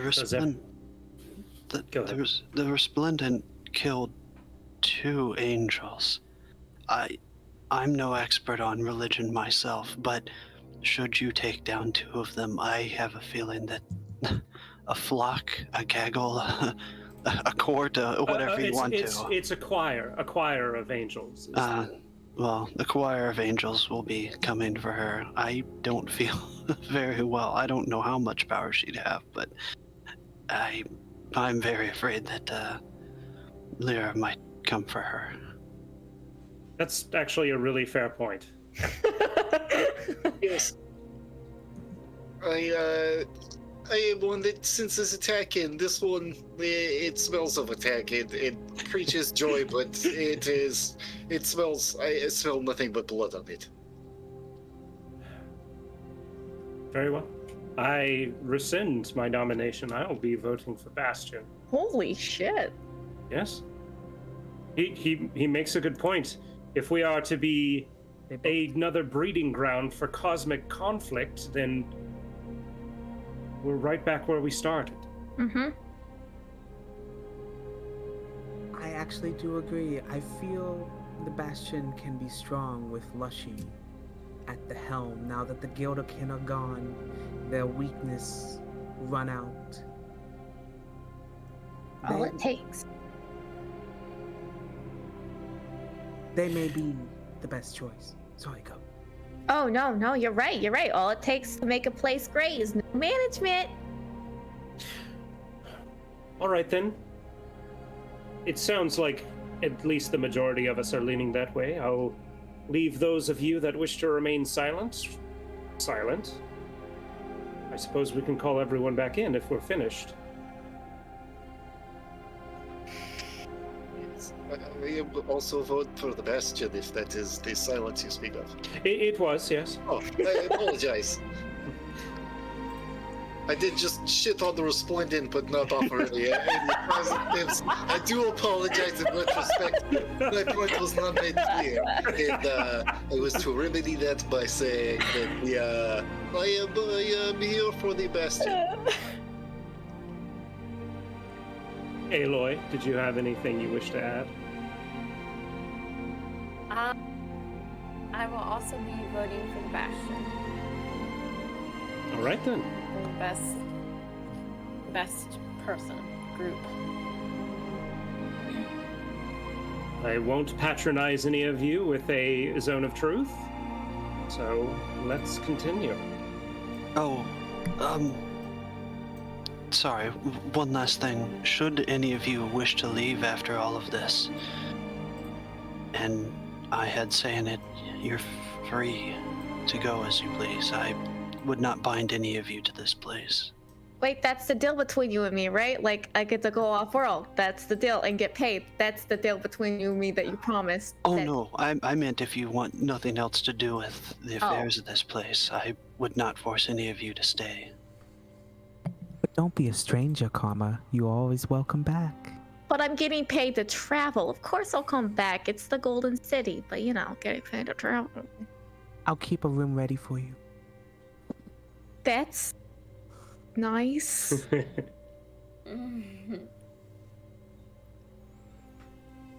So, what do you guys do? I think we're ready to call them back in, yeah? Like, to talk about our plan? Or were we supposed to arbitrate first and then talk about the plan? Since you were here, they implied that you should probably go over some logistics in terms of the plan, and then afterwards you can go arbitrate. Let's do that. All right. You use the phone, Raphael, and just give a quick call to Lushy to have everyone come back in now that your conversations about it, the future head of Bastion have been kind of clarified. They each step back inside.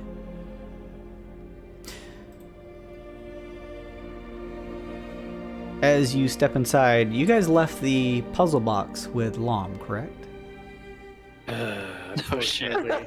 Yeah, we did. Fortunately, it proved out to be the exact right decision the very next place that we went. Unfortunately, he says, I saved your hide once. Lom, reaching into her kind of large dress, pulls out the spiky-looking demonic puzzle box and says, So, what exactly did you guys have in mind in terms of what to do with this thing here? We were hoping one of you had an idea, because right now the best thing we have is to... We've got nothing for this. We have the password, but we can't open it. What are we supposed to do about it? Lom takes a second to look at it and says, I've had me and a couple of my devilish cohorts studying this box during the time you've given it to me. From what the Scorching Quill knows about rituals, losing the paperwork is a massive pain in the ass, sure, but doesn't mean that you put the full kibosh on the whole thing. Us having the Unholy Rites does buy us some time, though, meaning that when the guild starts the ritual, it won't necessarily take effect immediately. That should hopefully give us some time needed to get into the sun and destroy the sheen. In terms of what to do with the box, I did sense some magic coming off of it. You're saying there's some type of issue with opening it? Yes, any sort of magic we cast on it is absorbed within it and seems to be powering it. You said you had the phrase that opens this thing, though. However, according to the Lord Daedramir, who, of course, I'm sure is a notorious liar, but said that were we to open the box, it would set off some sort of cosmic alarm that would signal an invasion of demonic hordes to the location. to the locate. Wait a second. What? What if we took it somewhere else first? The box. What are you implying? The staircase. This is all totally like Luke is discovering this at the same time that Raphael is. I didn't plan this at all. Is it? Did he specifically say location? But what else could it mean? How would it set off some sort of alarm for specifically Halcyon? It would be the most pressing question to ask if it was an interdimensional door. Interdimensional alarm. Yes, so you're planning to open it, and then we run out of back doors. They know not where they are going, so they are lost there forever? If nothing else, we could take it just back to that swamp where the collector is. Open it there. Short trip for them, but keeps them out of our hair. That doesn't... Is that really... I don't know, but it's something that occurred to me just now. Yes, the other question is then what is to gain? We open the box and we destroy the rights that they do not need. I suppose that is also true. It is a high-risk, very low-reward situation. I mean, I would be satisfied if they were destroyed, but I don't know if we want to risk the entirety of Halcyon's population being slaughtered by demons just for me being happy. It's close, but I don't think we should. What do you think, Lom? Do you think that, from what your devils have said, it's a beacon of some sort, or is it literally an alarm bell to signal the invasion of specifically Halcyon? Llama's like holding it up in front of her, kind of just shifting it at angles, and says, Well, it could go either one of two ways. You could be right, Raphael. If their plan is a demonic invasion to begin with a whole ritual, triggering this as like a beacon somewhere way far away, potentially in another plane entirely, could at the very least divert a certain sect of their forces, so that whatever they're planning to do in Halcyon won't be as abrasive. However, the alternative is this thing is just some huge alarm, and they know exactly where to come through to attack Halcyon itself. Yes, it's not worth the risk. Forget I said anything. It is worth knowing all of the wrong moves so you can make the right ones. Indeed. Well, here's a better question then. What do we do with it while we're assaulting the sun? I would be happy to hang on to it for you. But Blom, we need you there with us. You, the Ender. By which I mean, I would be happy to leave it with the Scorching Quill under tight lock and key. I looked at Karma and Monifa, the people that actually somehow trusted this creature, because I don't have any trusting bone of Lom in my body. She has held every secret that she wanted, except for the ones that she did not. Only if we had some sort of hole in which to put it in. Well, if the Scorching Quill has it, we don't have to worry about putting it nowhere. True. All right, we got plenty fine. of holes at the Scorching Quill castle. You need to really get the spray bottle. Get it. I mean, that is a good point, though. Where does the black hole end up? Is it a place on reality space? Weird space, wherever we are? Extra dimensional. It's its own little pocket dimension. So if one of the demons get a hold of the hole, they can just reach on in and grab the box. Wow, Right. what I feel like I'm saying a lot of whatever. All right. Get their hands on that box. No. Just reach in and grab it. No. Just really get in there with it. Okay.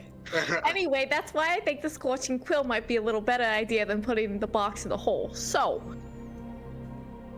that being said, while I'm having control or whatever over this demon box might also be good, because whatever bad thing she wants to do with it is always going to be good for us because she hates the demons. See what I'm saying? I mean, I can vaguely follow your train of thought, but I don't know if I exactly agree with it. It would be ideal if we could destroy it utterly and completely, but I don't know if we have a clue as to how to do that. Fair. How about you just leave it in the care of my faction, and once this whole thing is settled with the guild, we then look into maybe some details on how to get rid of this thing. Yeah. Fine. Wait a minute. Can we make a deal? Like, well, okay, wait, sorry, hold on. Bad word, bad word. Can we make like an agreement? Like, like, can you promise me that you guys aren't gonna like research the box for anything? Like, you know what I'm saying? Like, I mean, come on, deconstruct it or research it or kind of make it. You know what I'm saying? I mean, we've already done a whole lot of that, Carmen. On the box? Yeah, what did you think they were doing while we left it with them? Of course they've researched it. Okay, well, We tried to find every way possible to open that thing. Okay, alright, well, alright. You know what? Yeah, save that thought for later. We'll come back to it. Yeah, Scorching Quill can hold on for it. Pull it for a little while. Honestly, why not let them hold on to it? They've held on to it as it is. Yeah. How much worse could it get? Never say that! In the hopes that we destroy it. That's what we're doing. Fair. Look. Let me just go ahead and say that the Scorching Quill will hold on to the box safely while you carry out your final tasks. Yeah, that sounds good. In the interim, we devils have been able to get a little bit more information for what you're all looking for. Getting into this sun, a giant ball of fire, is not exactly the easiest thing to do. My team was curious as to how this would play out, considering that this Lord Daedramir is going to need to get in there to kick everything off. My devils have been hard at work triangulating the pathway that would lead Daedramir inside the sun. And we think we've found it. Oh. Directly beneath the sun is a place here on topside called the Basker's Plaza. It's here that, according to the Quill, some sort of opening will reveal itself, but not before the ritual begins in another 2 days. Ooh. That should be the key for you to safely teleport inside where the Sheen is located. Well, that doesn't give us a lot of wiggle room for failure. Once we can attack them, the ritual's already begun. But I don't suppose we have any other option, do we? The good news is you're able to successfully bid and win the auction on the Unholy Rites, which means that should buy you some time and able to put the stop to this once you're inside. Otherwise, I don't even know what would have happened. Nothing good. Dazel then. steps up. Sorry, Raphael. Do you want to say I was just something? going to say, yeah, Basker's Plaza it is. Dazel steps up and says, "We don't exactly know what to expect within the sun, but we know that the heat of the structure will be an issue for most of you," she says, kind of eyeing Lom and Ender. "So for those of you who are part of the investors," they pull out a cloth and open it up to reveal a series of what look to be flasks that are filled with a bright orangish with streaks of yellow running through that seems to swirl in them. Potions of fire resistance for each of you, they say, handing them out to each of you. Very good, very good. A potion of fire resistance. Leshy says, we've also been working on our end to stealth in a good handful of Wild Knot connections I've been able to forge through our latest entertainment show, Let's Get Wild. I've made sure to set them up discreetly throughout the city in pivotal spots, should some type of demonic invasion force rear its head. We still don't know how much of an army awaits us. We can assume a large one. Oh yeah. Weren't we talking about hiring a few people to help us with this?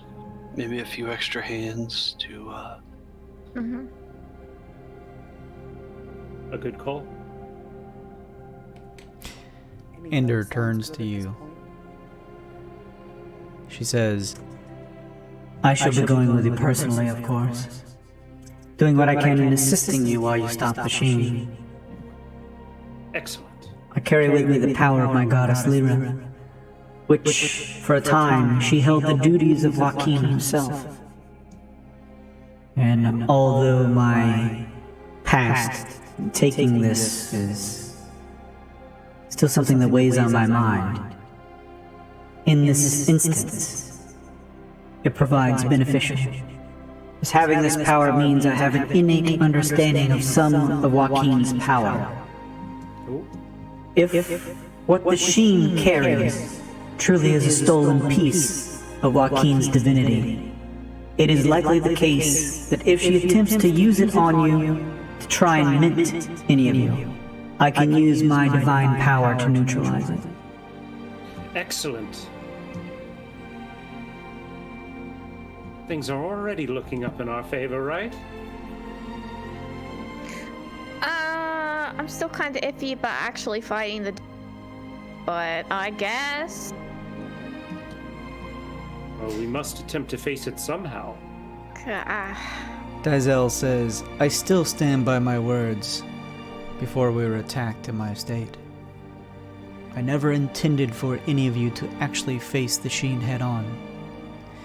If you see no value and a high risk of losing your life, I don't think any of us here would look upon you with any amount of negativity should you decide to step out of this plan. But how else would we stop the Sheen other than facing it head on? This is the reason that I have come to this conclusion myself. No matter what we do in terms of removing the weeds of the demons here in the city, it is the deep root that is the Sheen herself, one that we need to pluck. I will not look upon you with negativity should you leave and decide not to participate. However, we could use all the help we could get in this.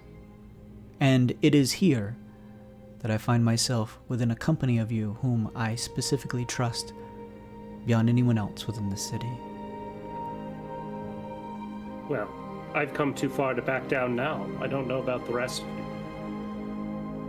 I'm all for fighting against the Sheen. I'm just not a fighter, a physical fighter, so anything I can do that's not physically fighting, I'm all for it.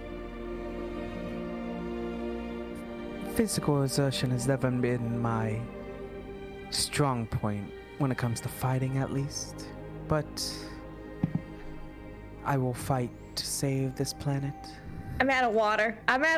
It's all gone. It's out of water. I'm better at other physical We get it. We get it. exertions. We got it. We got it.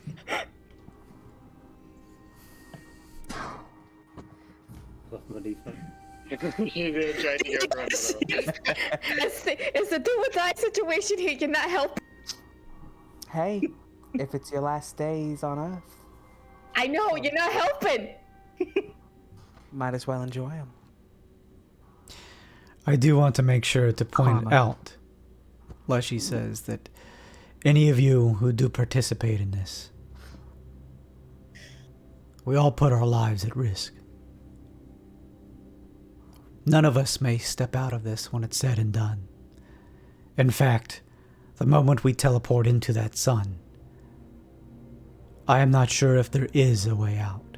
Aww.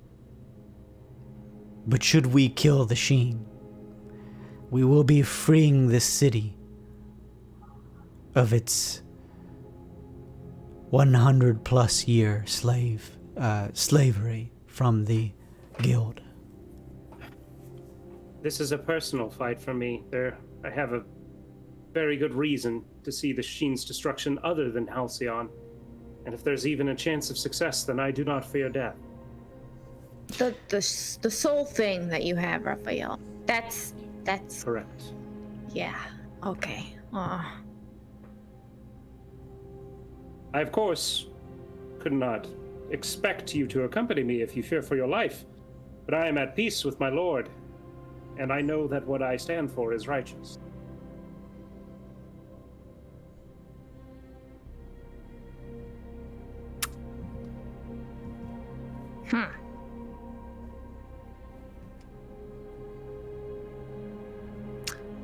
Well, I mean...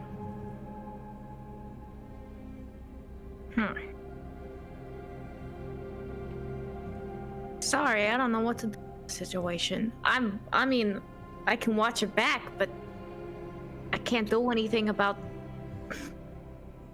You know, I can't actually stop attacks, you know what I'm saying? You do what you feel is right, Karma. Ender looks at you, Karma, and says, "Can you heal your friends?" Funny, do I even have a healing spell? I'm like built for deception. I have no healing spells. Could you provide them with any amount of support in their own attacks and abilities? Yeah. Think. Then having you there would be better than not having you there. Alright, I'm sold. Whatever. I'll go. That's the spirit!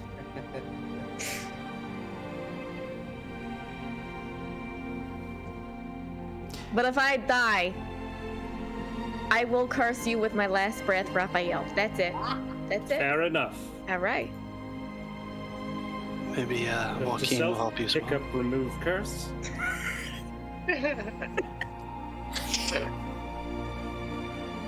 Sorry, I interrupted you, Cassius. What were you saying? So maybe Joaquin will guide you as well then. Oh, surely. She's been guiding me this whole time. Right into second place. We are all done talking about how we may be dying soon. I think we've covered it enough, yes? That'd be way downers, man, I tell you. Way downers. What? Sometimes you gotta talk about dying in order to feel like you gotta live. It's alright. It's alright. Look, it's alright. Look, we're all alive right now. Look how happy we are. Going into the sun. What's life without a... All the times. What's life without a threat of death? See, she gets it. It's alright. Everything's alright. Don't be such a square, Obeez. We all have to die geez, sometime. What's your problem? Bringing us down all of a sudden, talking about death and all. I do not appreciate how this has swung so wildly again. Damn, Obeez. Alright, so I guess that's it. We're going into the sun. Seems so. if there was a big opportunity, Lushy says, to put an end to the Sheen. Uh-huh. This is our chance. I know we are no army together. We are a small handful of individuals. However, we each hold within us a certain power. And I think having you go and fight the Sheen is now or never. We either do this and free the city, or the city is lost. Yep, this is why we're here. This is it. This is why we're here. Let's go before I change my mind. Oh wait, it's in 2 days, isn't it? Oh god, it's gonna be a miserable 2 days. Oh yes. Gives you time to really Hey, What was that? you cut out. I didn't hear you. gives you time to really think about it. Oh. Gives you time to really think about it, he said. Oh, okay. Sorry, I couldn't hear him. Sorry. Yeah. I don't know why. It sounded like he pulled the mic or something. So with that plan set, we have 2 days to prepare and think about it. Well, any suggestions on buy? I mean, other than a lot of potions? Potions is a good place to start. Also, see if they do not have a way to leave a magically enchanted sun. That too. See if they have that on the shelf somewhere. Speaking of that, did we get that thousand gold? Oh yeah. Denzel steps up and, touching their Blainer Bastion card to yours, you each receive 1,000 gold. See, look at that. Like mother, like that. I asking the real questions, the real important questions at hand. The money. Where's the money? So we all just have 1,000 gold now, correct? Mm-hmm. Great. Oh, boy. 1,000 gold. So little, so few zeros. I'm never gonna be able to financially recover from this. Thank goodness I've got money saved. Well, mems they do out the yacht club. I think we should look into mercenary help. Blades for hire. That's what I would be spending money on. I know, Cassius, you mentioned that earlier. 100%. All the witch finders. Oh, Obeez, well, if do you have- there are others on this planet, then yes. Obeez, do you have anyone who would be willing to back us up? You seem to have a good network of strong hands. I am offended. I am a bodyguard. I am not going out to make this stack. This is an insult. I'm sure I can find someone though.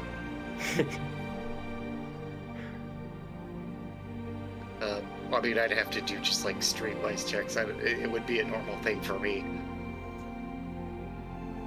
I'm not connected in that ways. Can I ask Mike? I mean, I have connections. I network. I know people too. Some big bad people. She knows people who knows people. That's right.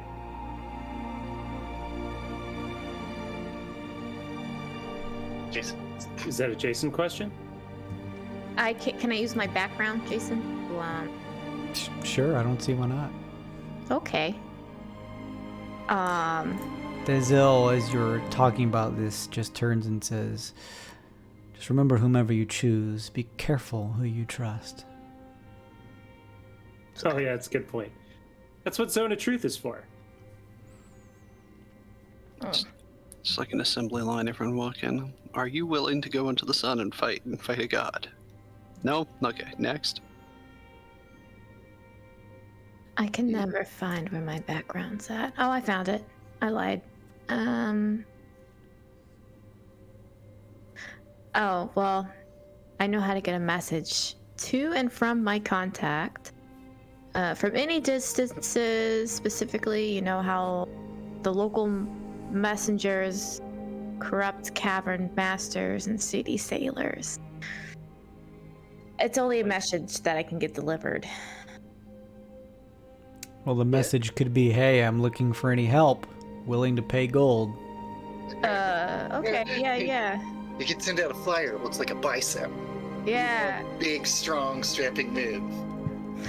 Specifically fighting, please. No bards. No bards. Hashtag no bards.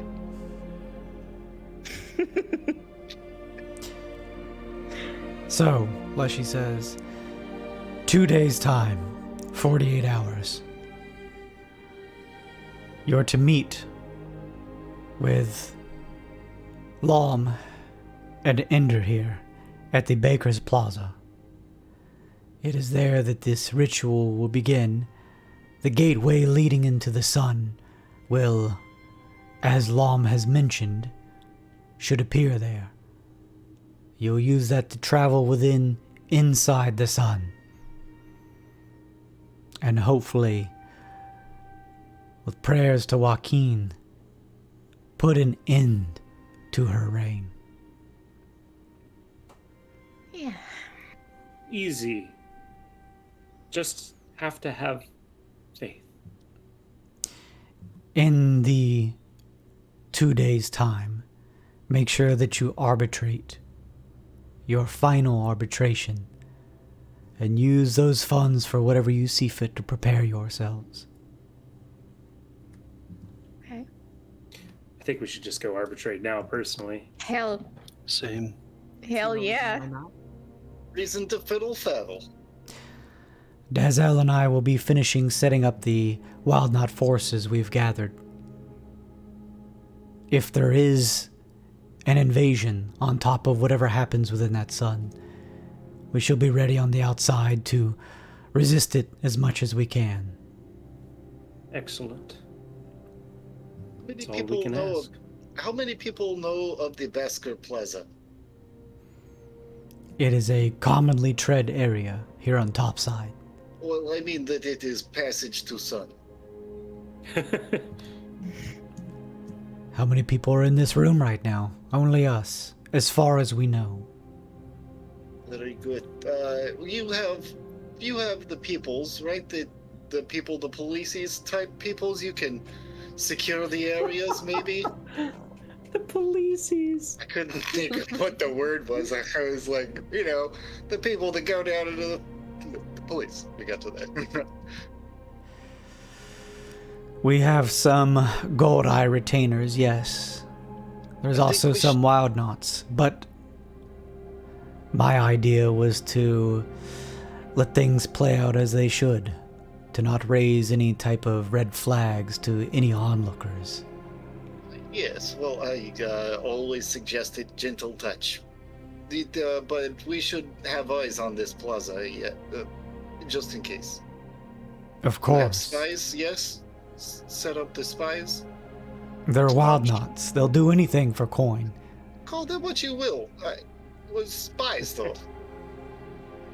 Sure. You should do this. Of course. Well, that is all my good ideas. And good ideas they were. Hey Vip, you got any Fey folk that would be willing to aid us? I can ask around, but they really don't like getting their hands dirty.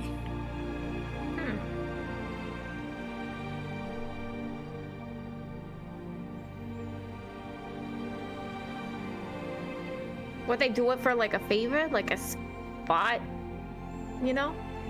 I'm sure there's somebody crazy enough that maybe would want to mix it up, test their sword skills or their archery prowess or something like that, but it can be hard to find. I'll try my best.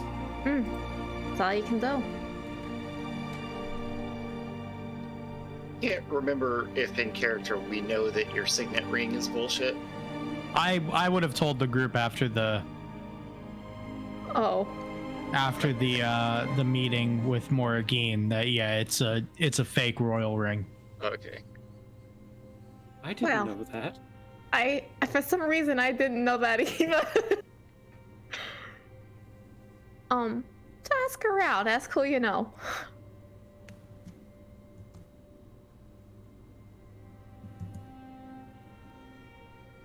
Then I guess we shall go to the arbitration now. Yeah. Yes. If there are no other plans, Nope. very good. Let's go. We do that thing. You guys go to Lux for the final arbitration. Yes.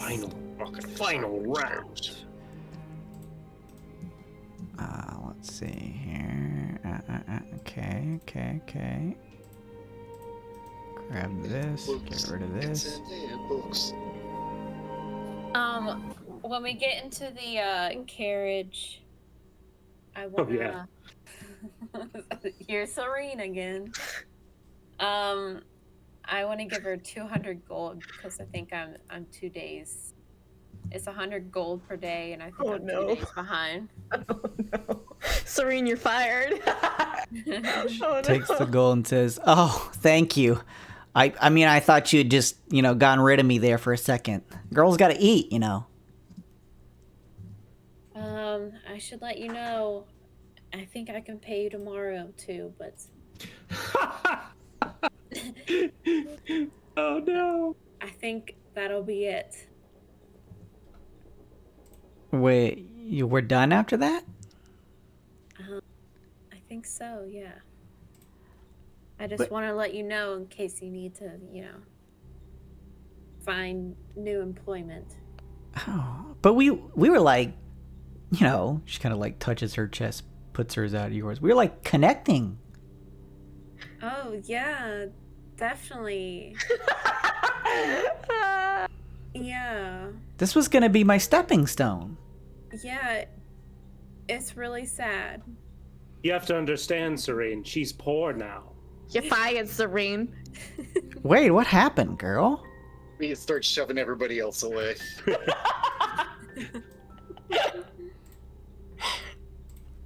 Terrible tragedy. Stock market crash. Shut up! Shut up! I thought we were connecting pretty Why are good. you pitching in now? Genghis John has bought a +1 for you, Cassius. Hey! Thank you, Genghis John. You guys are taken on the carriage over to the turnstile and using the platform ride from topside down to Lux on the opposite side of Halcyon, heading into the Forsaken Plaza and standing before the abandoned Joaquin Shrine where the Eye of the Arbiter device awaits for one more arbitration. So, I know everyone agreed and shared who they planned to arbitrate for. However, I would still ask that each of you now, as you individually go in, whisper who you plan to vote for. And if it happens to be Lom, remember that you can raise the stock value of one of the 3 companies by 1. No. And if you vote for the Resplendent, aka the Ender, you could lower one of the 3 companies' values by 1. No, Jason. I think everyone forgot about that. No. And I will move us over to that page just in case any of you are curious. No, Jason. Why you gotta do this? Okay, I got a couple here. I'm looking for some more whispers. Oh, yeah, I guess we should whisper. For some reason, I was thinking whispers as in the GM whispers room. Like No. How do you whisper, y'all? /W GM space GM. Yeah, I'd do a test one. Just to /W space, then your message. Oh. To whoever you're sending it, yeah. Yeah, do what Obeez did there. Whisper karma. That's the name of the GM in Roll20 is Karma. I think that worked, but if it didn't, doesn't matter. Guys, I think we lost Kevin, but we need him. Kevin? Are you there? He's floating. We're voting, Kevy. Kevin, Whisper your vote.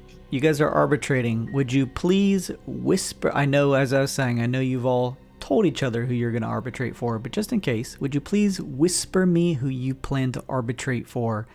If it happens to be Lom or Ender, remember that with Lom you can raise the value of one of the 3 invested companies, and with the Ender you could lower one. No, sir. Don't like that.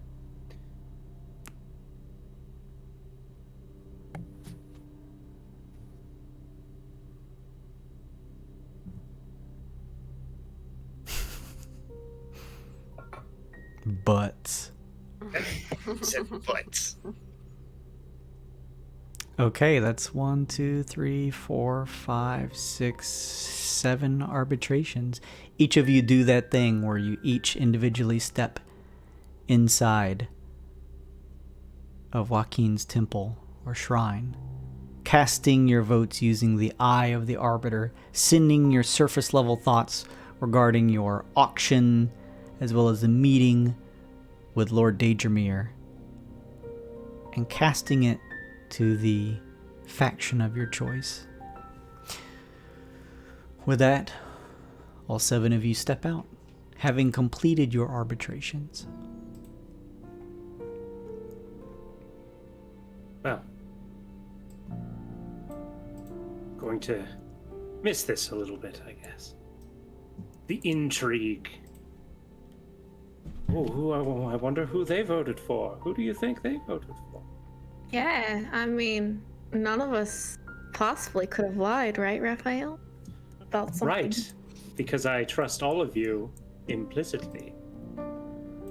And that's never bitten anyone in the butt, right? Never. Nor will it. No. All right, who did you vote for? Tell me, Karma. I don't have to tell you anything. Everyone is lies.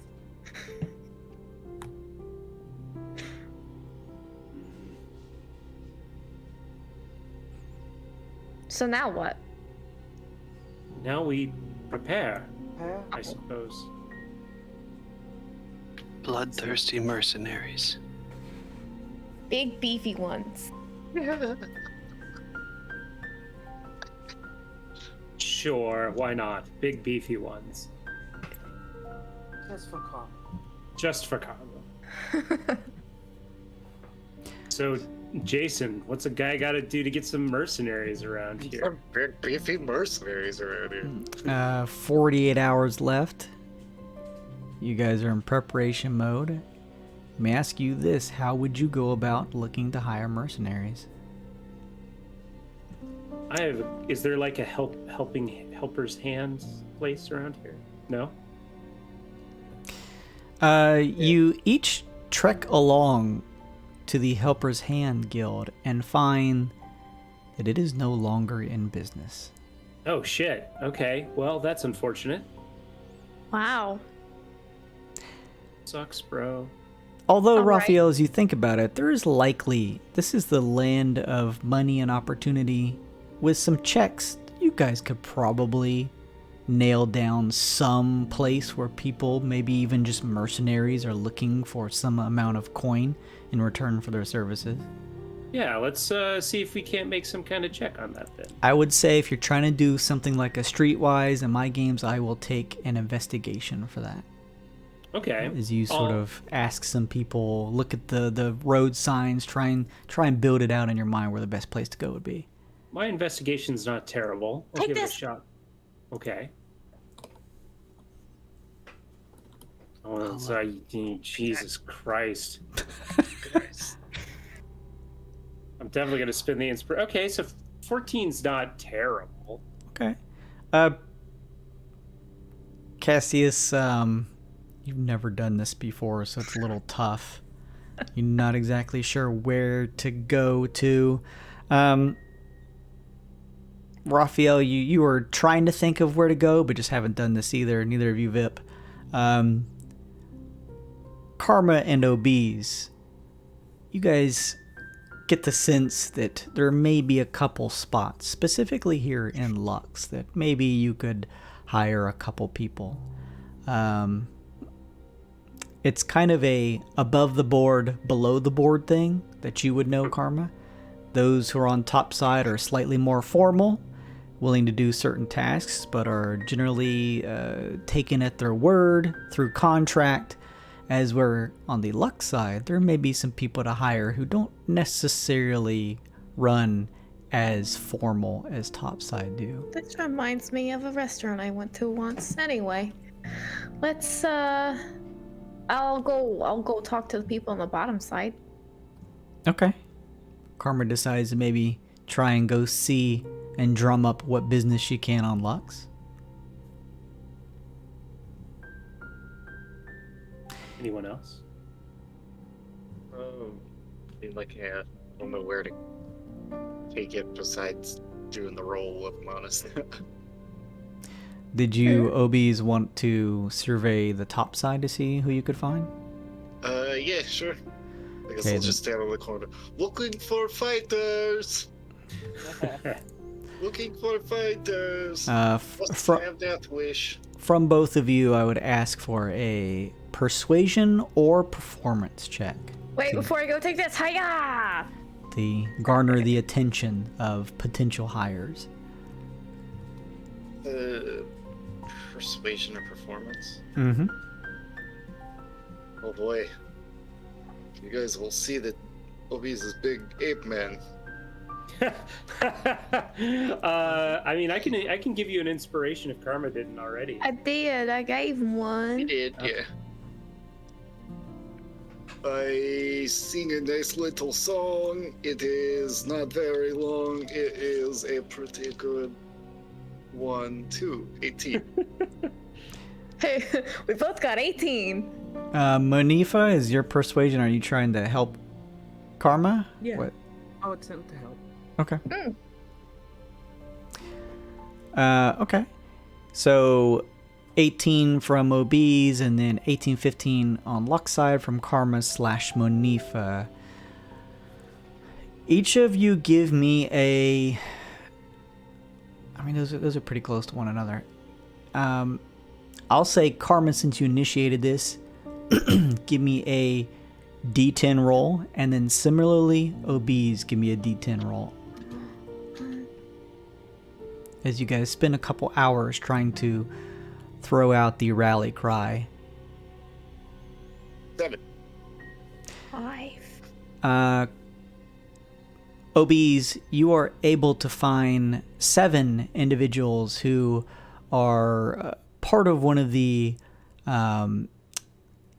local guilds here, the Star Searchers, and they are, in fact, mercenaries who deal in coin.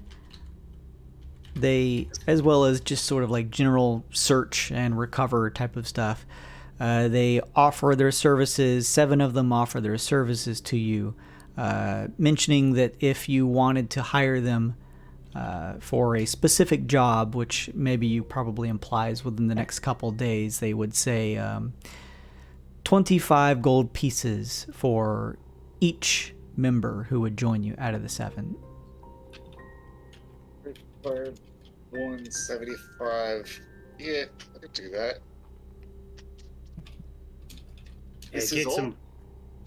Get these red shirts, yeah. This is very good. Yes, I accept your terms. Karma, over on the Lux side, you find a band of 5, perhaps less than savory members of society who are part of a group known as the Gold Bloods.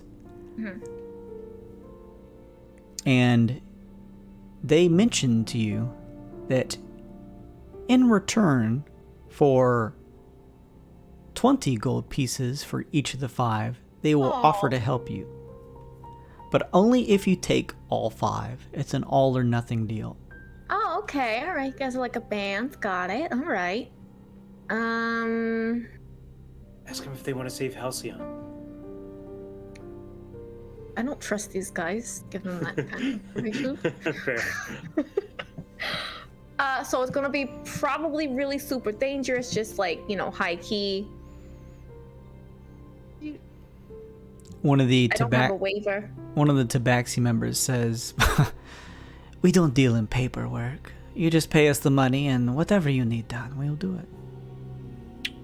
Okay, all right. I do love you guys because you're Tabaxi, and I just want you guys to know that it's a really dangerous mission. I mean, dangerous is the mission, right? Dangerous jig, whatever. Okay. Bill, all 5 of yous, 20s. So 5 times 20. Yeah, I can do that. Wait, can I do that? Yeah, I can do that. You can do that, yes. They take their gold. There's a couple Tabaxi here, but the last 2 members look like dwarves. So it's kind of a little bit of a mix. Dwarves, all right. They kind of take their coin and do that thing where they kind of clench it in their teeth and say, "Hey, it's real." "All right, you got yourself a deal." They reach up to shake your hand, Karma.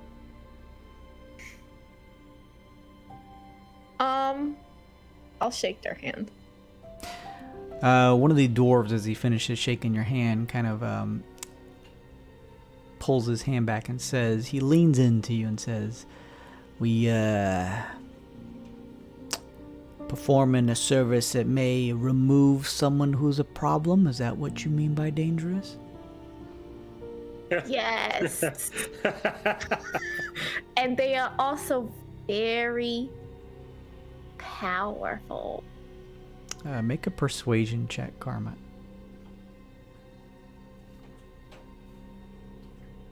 Um,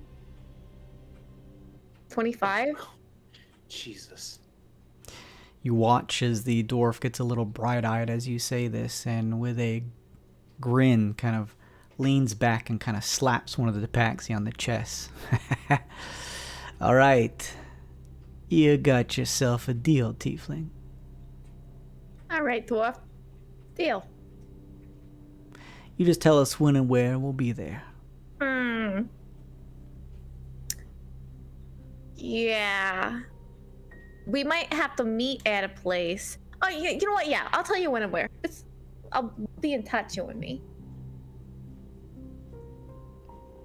Are you revealing the information on when to meet? I'm going to give them a place that isn't exactly at where they need to meet, but like not too far away, so I can meet them there and walk them to where we need to go. Okay. Kind of thing. Sure. Kind of write this down for them. They take it and study it, and the dwarf folds it up, and he kind of puts it underneath his vest and says, "All right.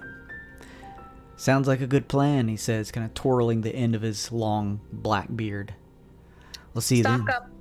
Yeah, see you then. Stock up on things that'll save your life, too. Just in case, just in case.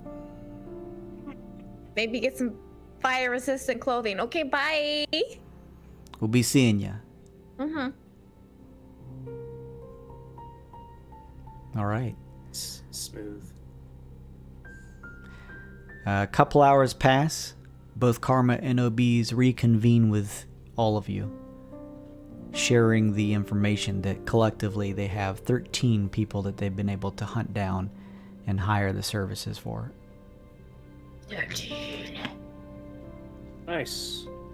Are they all aware of the dangers that they're about to walk into? I didn't tell them that they were gonna fight an evil demon, but I did tell them that it was extremely dangerous and they could die.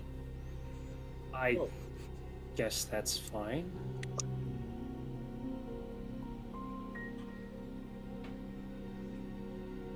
So, with, let's say, 44 hours left, what would you guys like to do over the remaining time? We should buy some stuff. Let me look at my inventory. At this point, we probably don't have enough money for like some sort of scroll of plane shift. Let me ask you something, Jason. Mm-hmm. How about a scroll of Featherfall? I have Featherfall. Never mind. If you want it, though, go for it. You know what? I don't trust that you'll be alive by the end of this. So yeah, I'm gonna. Yeah, you should. I've still got a little bit of money left if you need it. Yeah, I'm gonna go buy a scroll of Featherfall. Alrighty, I'm sure that is under the Yeah, I'm looking for it now. spells or something. Tomes and scrolls merchant. What level is Featherfall? I believe it's level 2. So a second level scroll of Featherfall would be 250 gold pieces. I'll buy 2 of them just in case. That'll be half my cash there, and we'll have potentially parachutes in case we plummet from the sun. I'm gonna spend my money on the same thing Alloy's spending on because that seems important.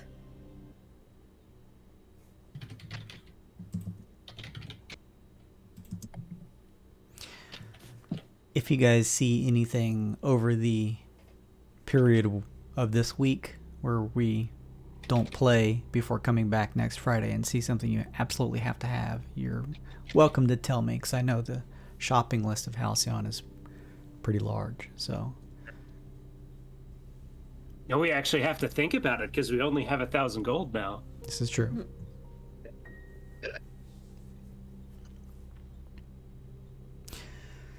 Anything else during the last waning hours of your time left?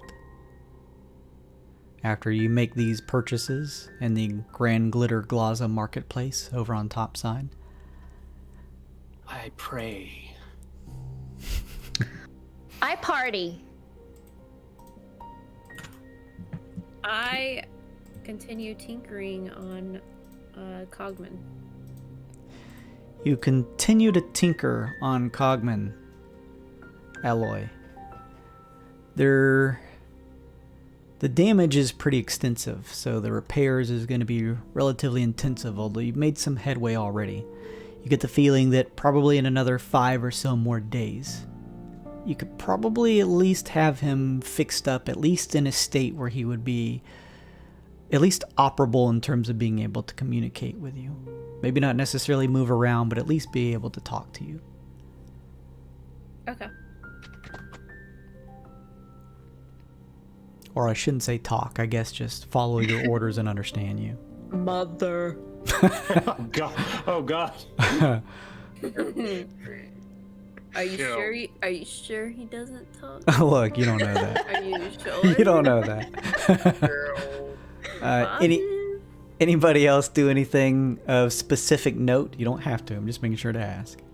I don't know if you need some kind of roll, but I'm praying real hard to Pelor to grant us deliverance on the following battle. Give me a religion check. Yeah.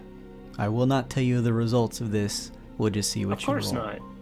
It's okay because it's going to be a natural 20. I used to. I'm just kidding. Well, you know, it's unnatural 21 isn't bad. Yeah, not bad. We'll see.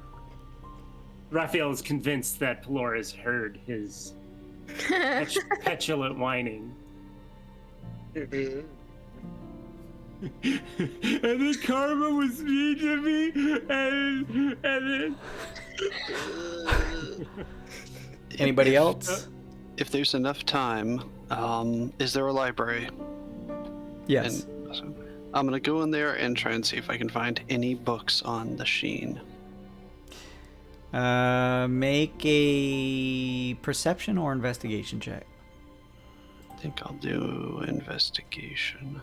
Yeah, I'll do investigation. I'm gonna add my +1. Sure. 18?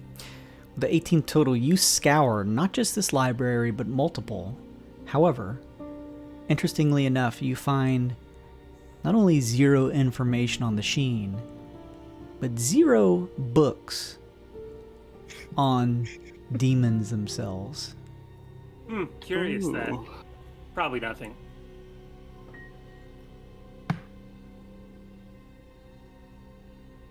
Demons. Diamonds. And I'm gonna find a quiet corner for the rest of the time, since I guess until we're gonna meet up again, and look to the coin that was given back to me and pray to Joaquin. I'll ask for a religion check from you too.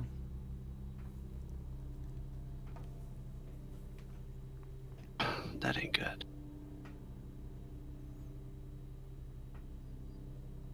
11. All right.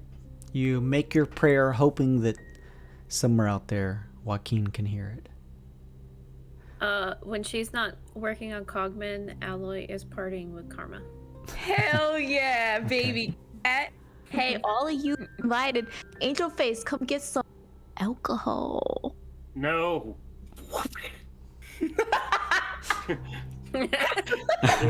He's still partying. He's partying over there. He's partying in his own way. I think that's Raphael forgetting the flog. Whatever it is. This religious whip. He's got it. That's what he's doing. I forgot what we called it. We gave it some stupid name. Oh, yeah, you did.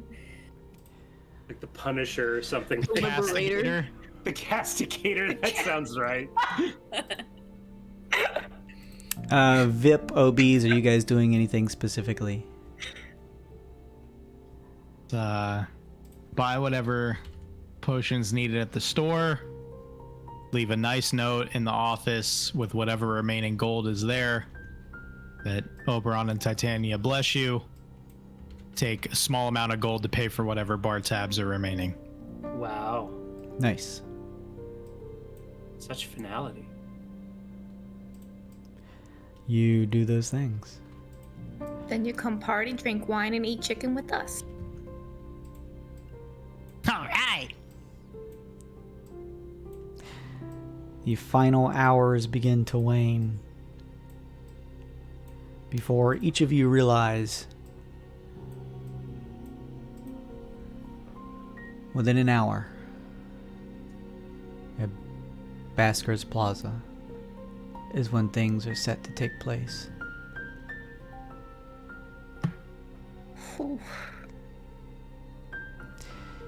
You each travel there,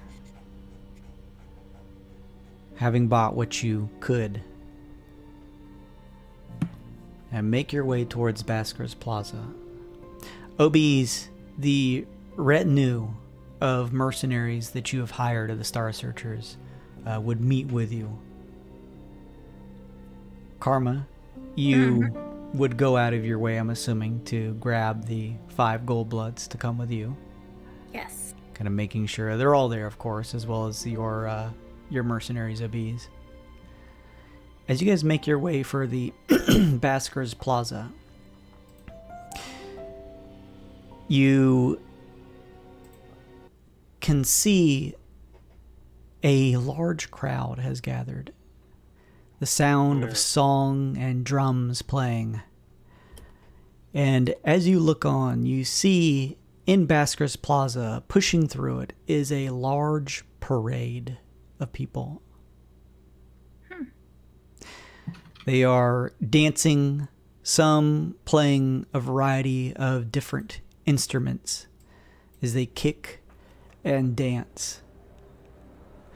As you all look on, you, Obeez and Karma too, with your mercenaries, stepping behind you is both Ender in her subdued, more mortal form, as well as a disguised and hooded Lom.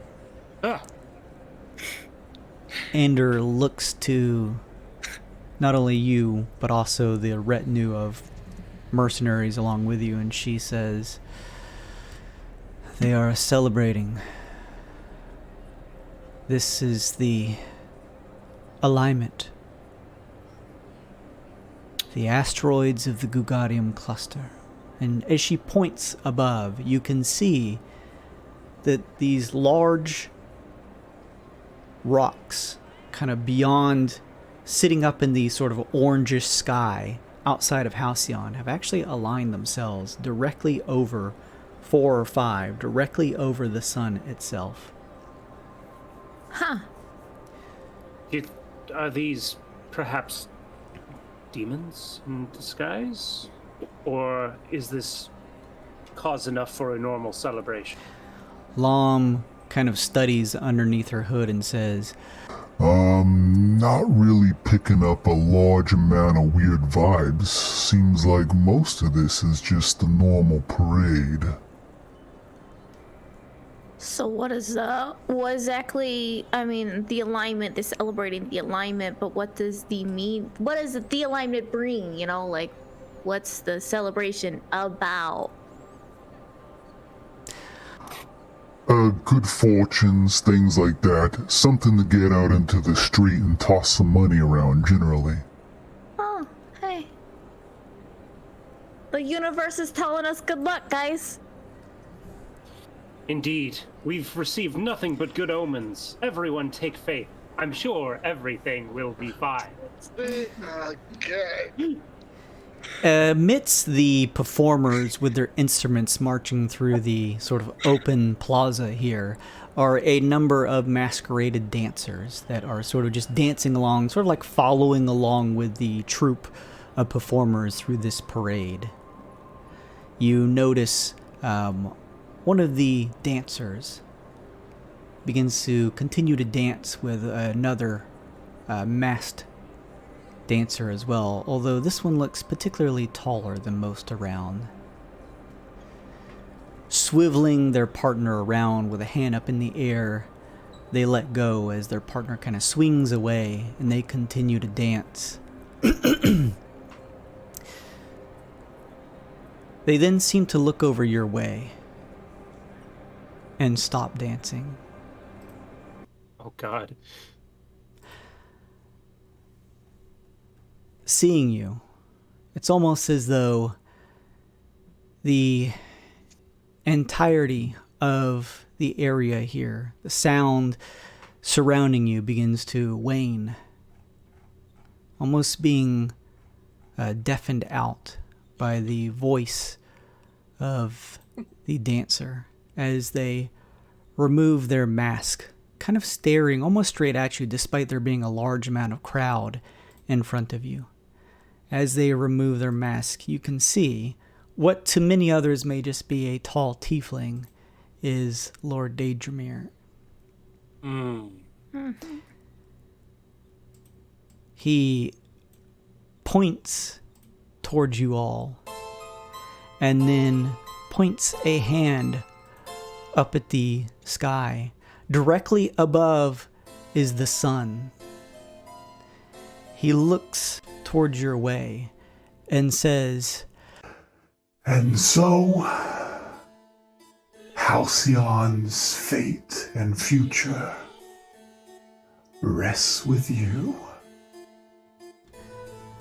He throws his hands up in the air, and as he does, you hear the crackling sound of what looks like just pure beam of light.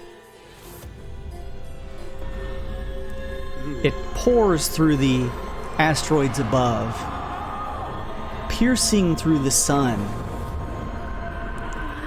A runic formation forming on the ground as the pillar of light strikes down.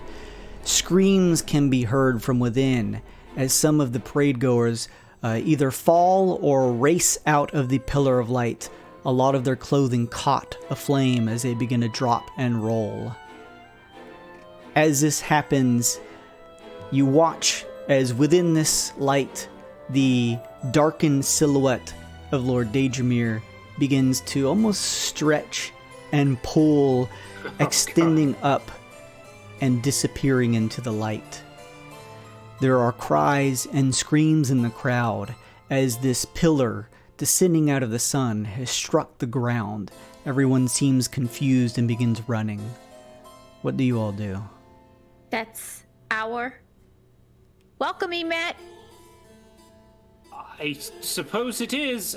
Quick Arcana check on it. Sure. The runic, it's still there, right? Like it's like it's this huge, probably like maybe 20 foot by 20 foot from what you see here, just pillar of light descending from the sun. It is making this like humming noise throughout the area. I just want to make sure that we're not going to be disintegrated instantly if we walk into it. That's my main concern. You get the sense that this will do some amount of probably fire damage to you unless you have a resistance to it. Well, pop off the cork, down the potion.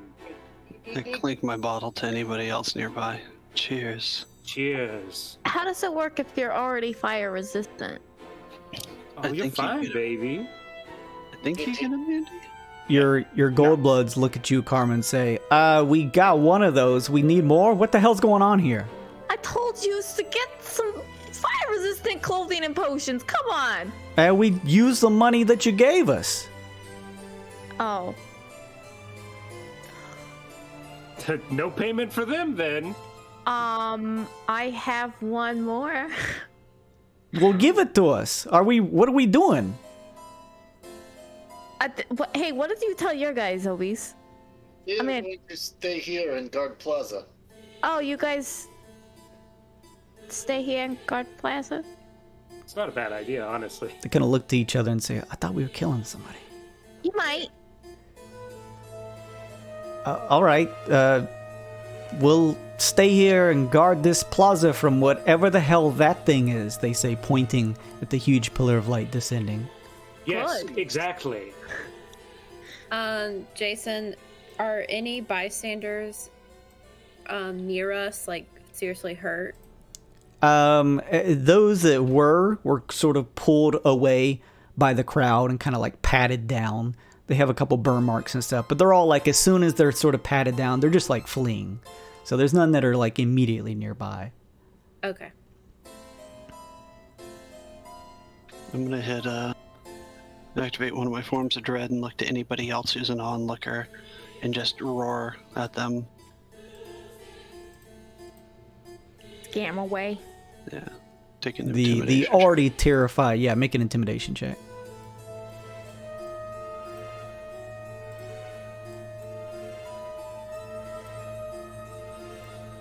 Total. Yeah, it doesn't take much. The already terrified crowd hearing your roar just overtop the hum of this like blistering light of the pillar kind of bleeding down from the sun. They just scream and look horrified as they run away from this area. Well then, time is of the essence. Our destiny awaits. All right. Just in case, maybe we should all link arms or something, just in case, teleports us randomly. Sure, why not? Okay. We all cautiously link arms and walk into the fire portal together. For that, sorry guys, I would like to apply serpent venom to my crossbow. Ooh. Oh, nice. Okay. You do that thing. Okay.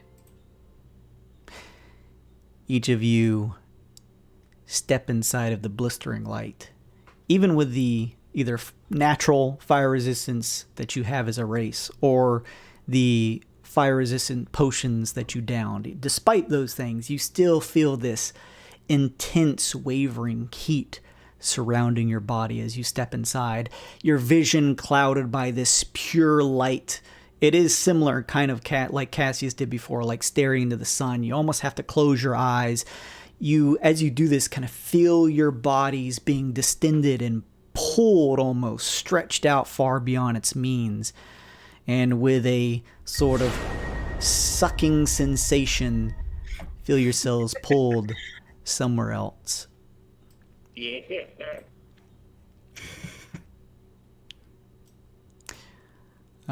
Let's see here. Let me just make sure I have all my ducks in a row. Well, we're about to wrap up right here. I just want to move you to one more map.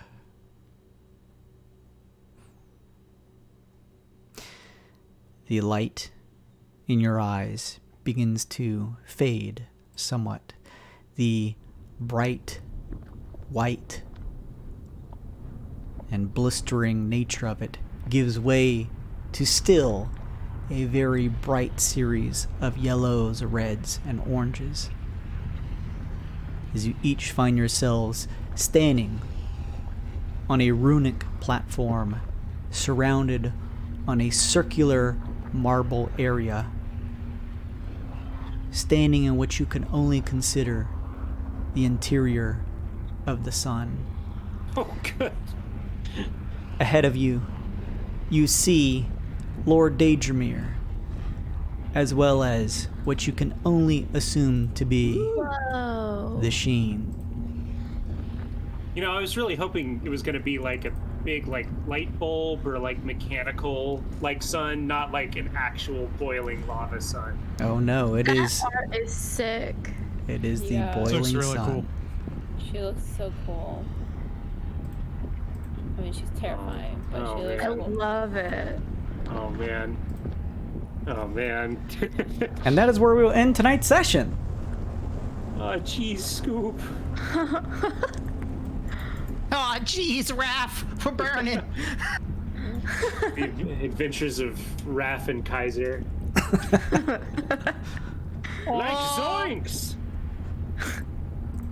So yes, I think next session will be our last for this campaign, depending on how far all combat gonna stretches die. out. Yeah. Dead. Confirmed party. TPK. Die we'll like 5 minutes in and we're done. Look, I mean, it happens sometimes. We've had a pretty good track record. you guys haven't The died final. yet. I mean, Cassius has, but that was before you even met up, so I guess that doesn't count. So yes, we will come back here next week for what is likely the finale of Devils in the Details. Thank you, all of you guys, for playing along with me. I initially anticipated it to run close to as long as like Dark Frontier, but I was mentioning this to Tisa. I think the fact that I was spending a large amount of time doing the investment rounds up at the front kind of cut off our actual role playing, which was fun. I had a lot of fun doing that with you guys, but that's why it kind of extended itself somewhat. So hopefully you all are still having fun as we kind of wrap things up here. Yeah, this has been a good one. It's fun to be a bunch of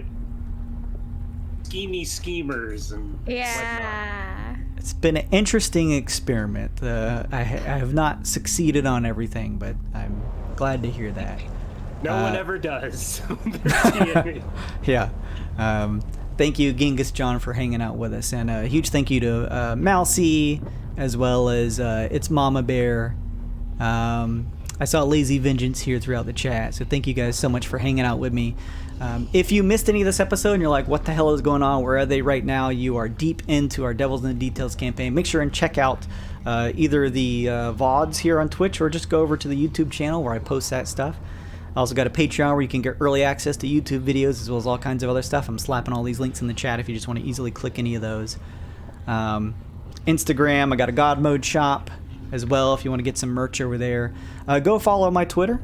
That is where we just had Queen Gore win a crochet dice bag, and where you can get all kinds of cool stuff, as well as just stay up to date in terms of the updates for the God Mode channel here. I play stuff outside of just our Friday night D&D, so I do right now Arc on Mondays, as well as sort of like a fun behind-the-scenes show Wednesday that dives into our D&D sessions, where we get to do some fun quiz shows as well as some interactive drawful along with the audience. So thank you all so much for hanging around. Thank you, Genghis John. Have a great night.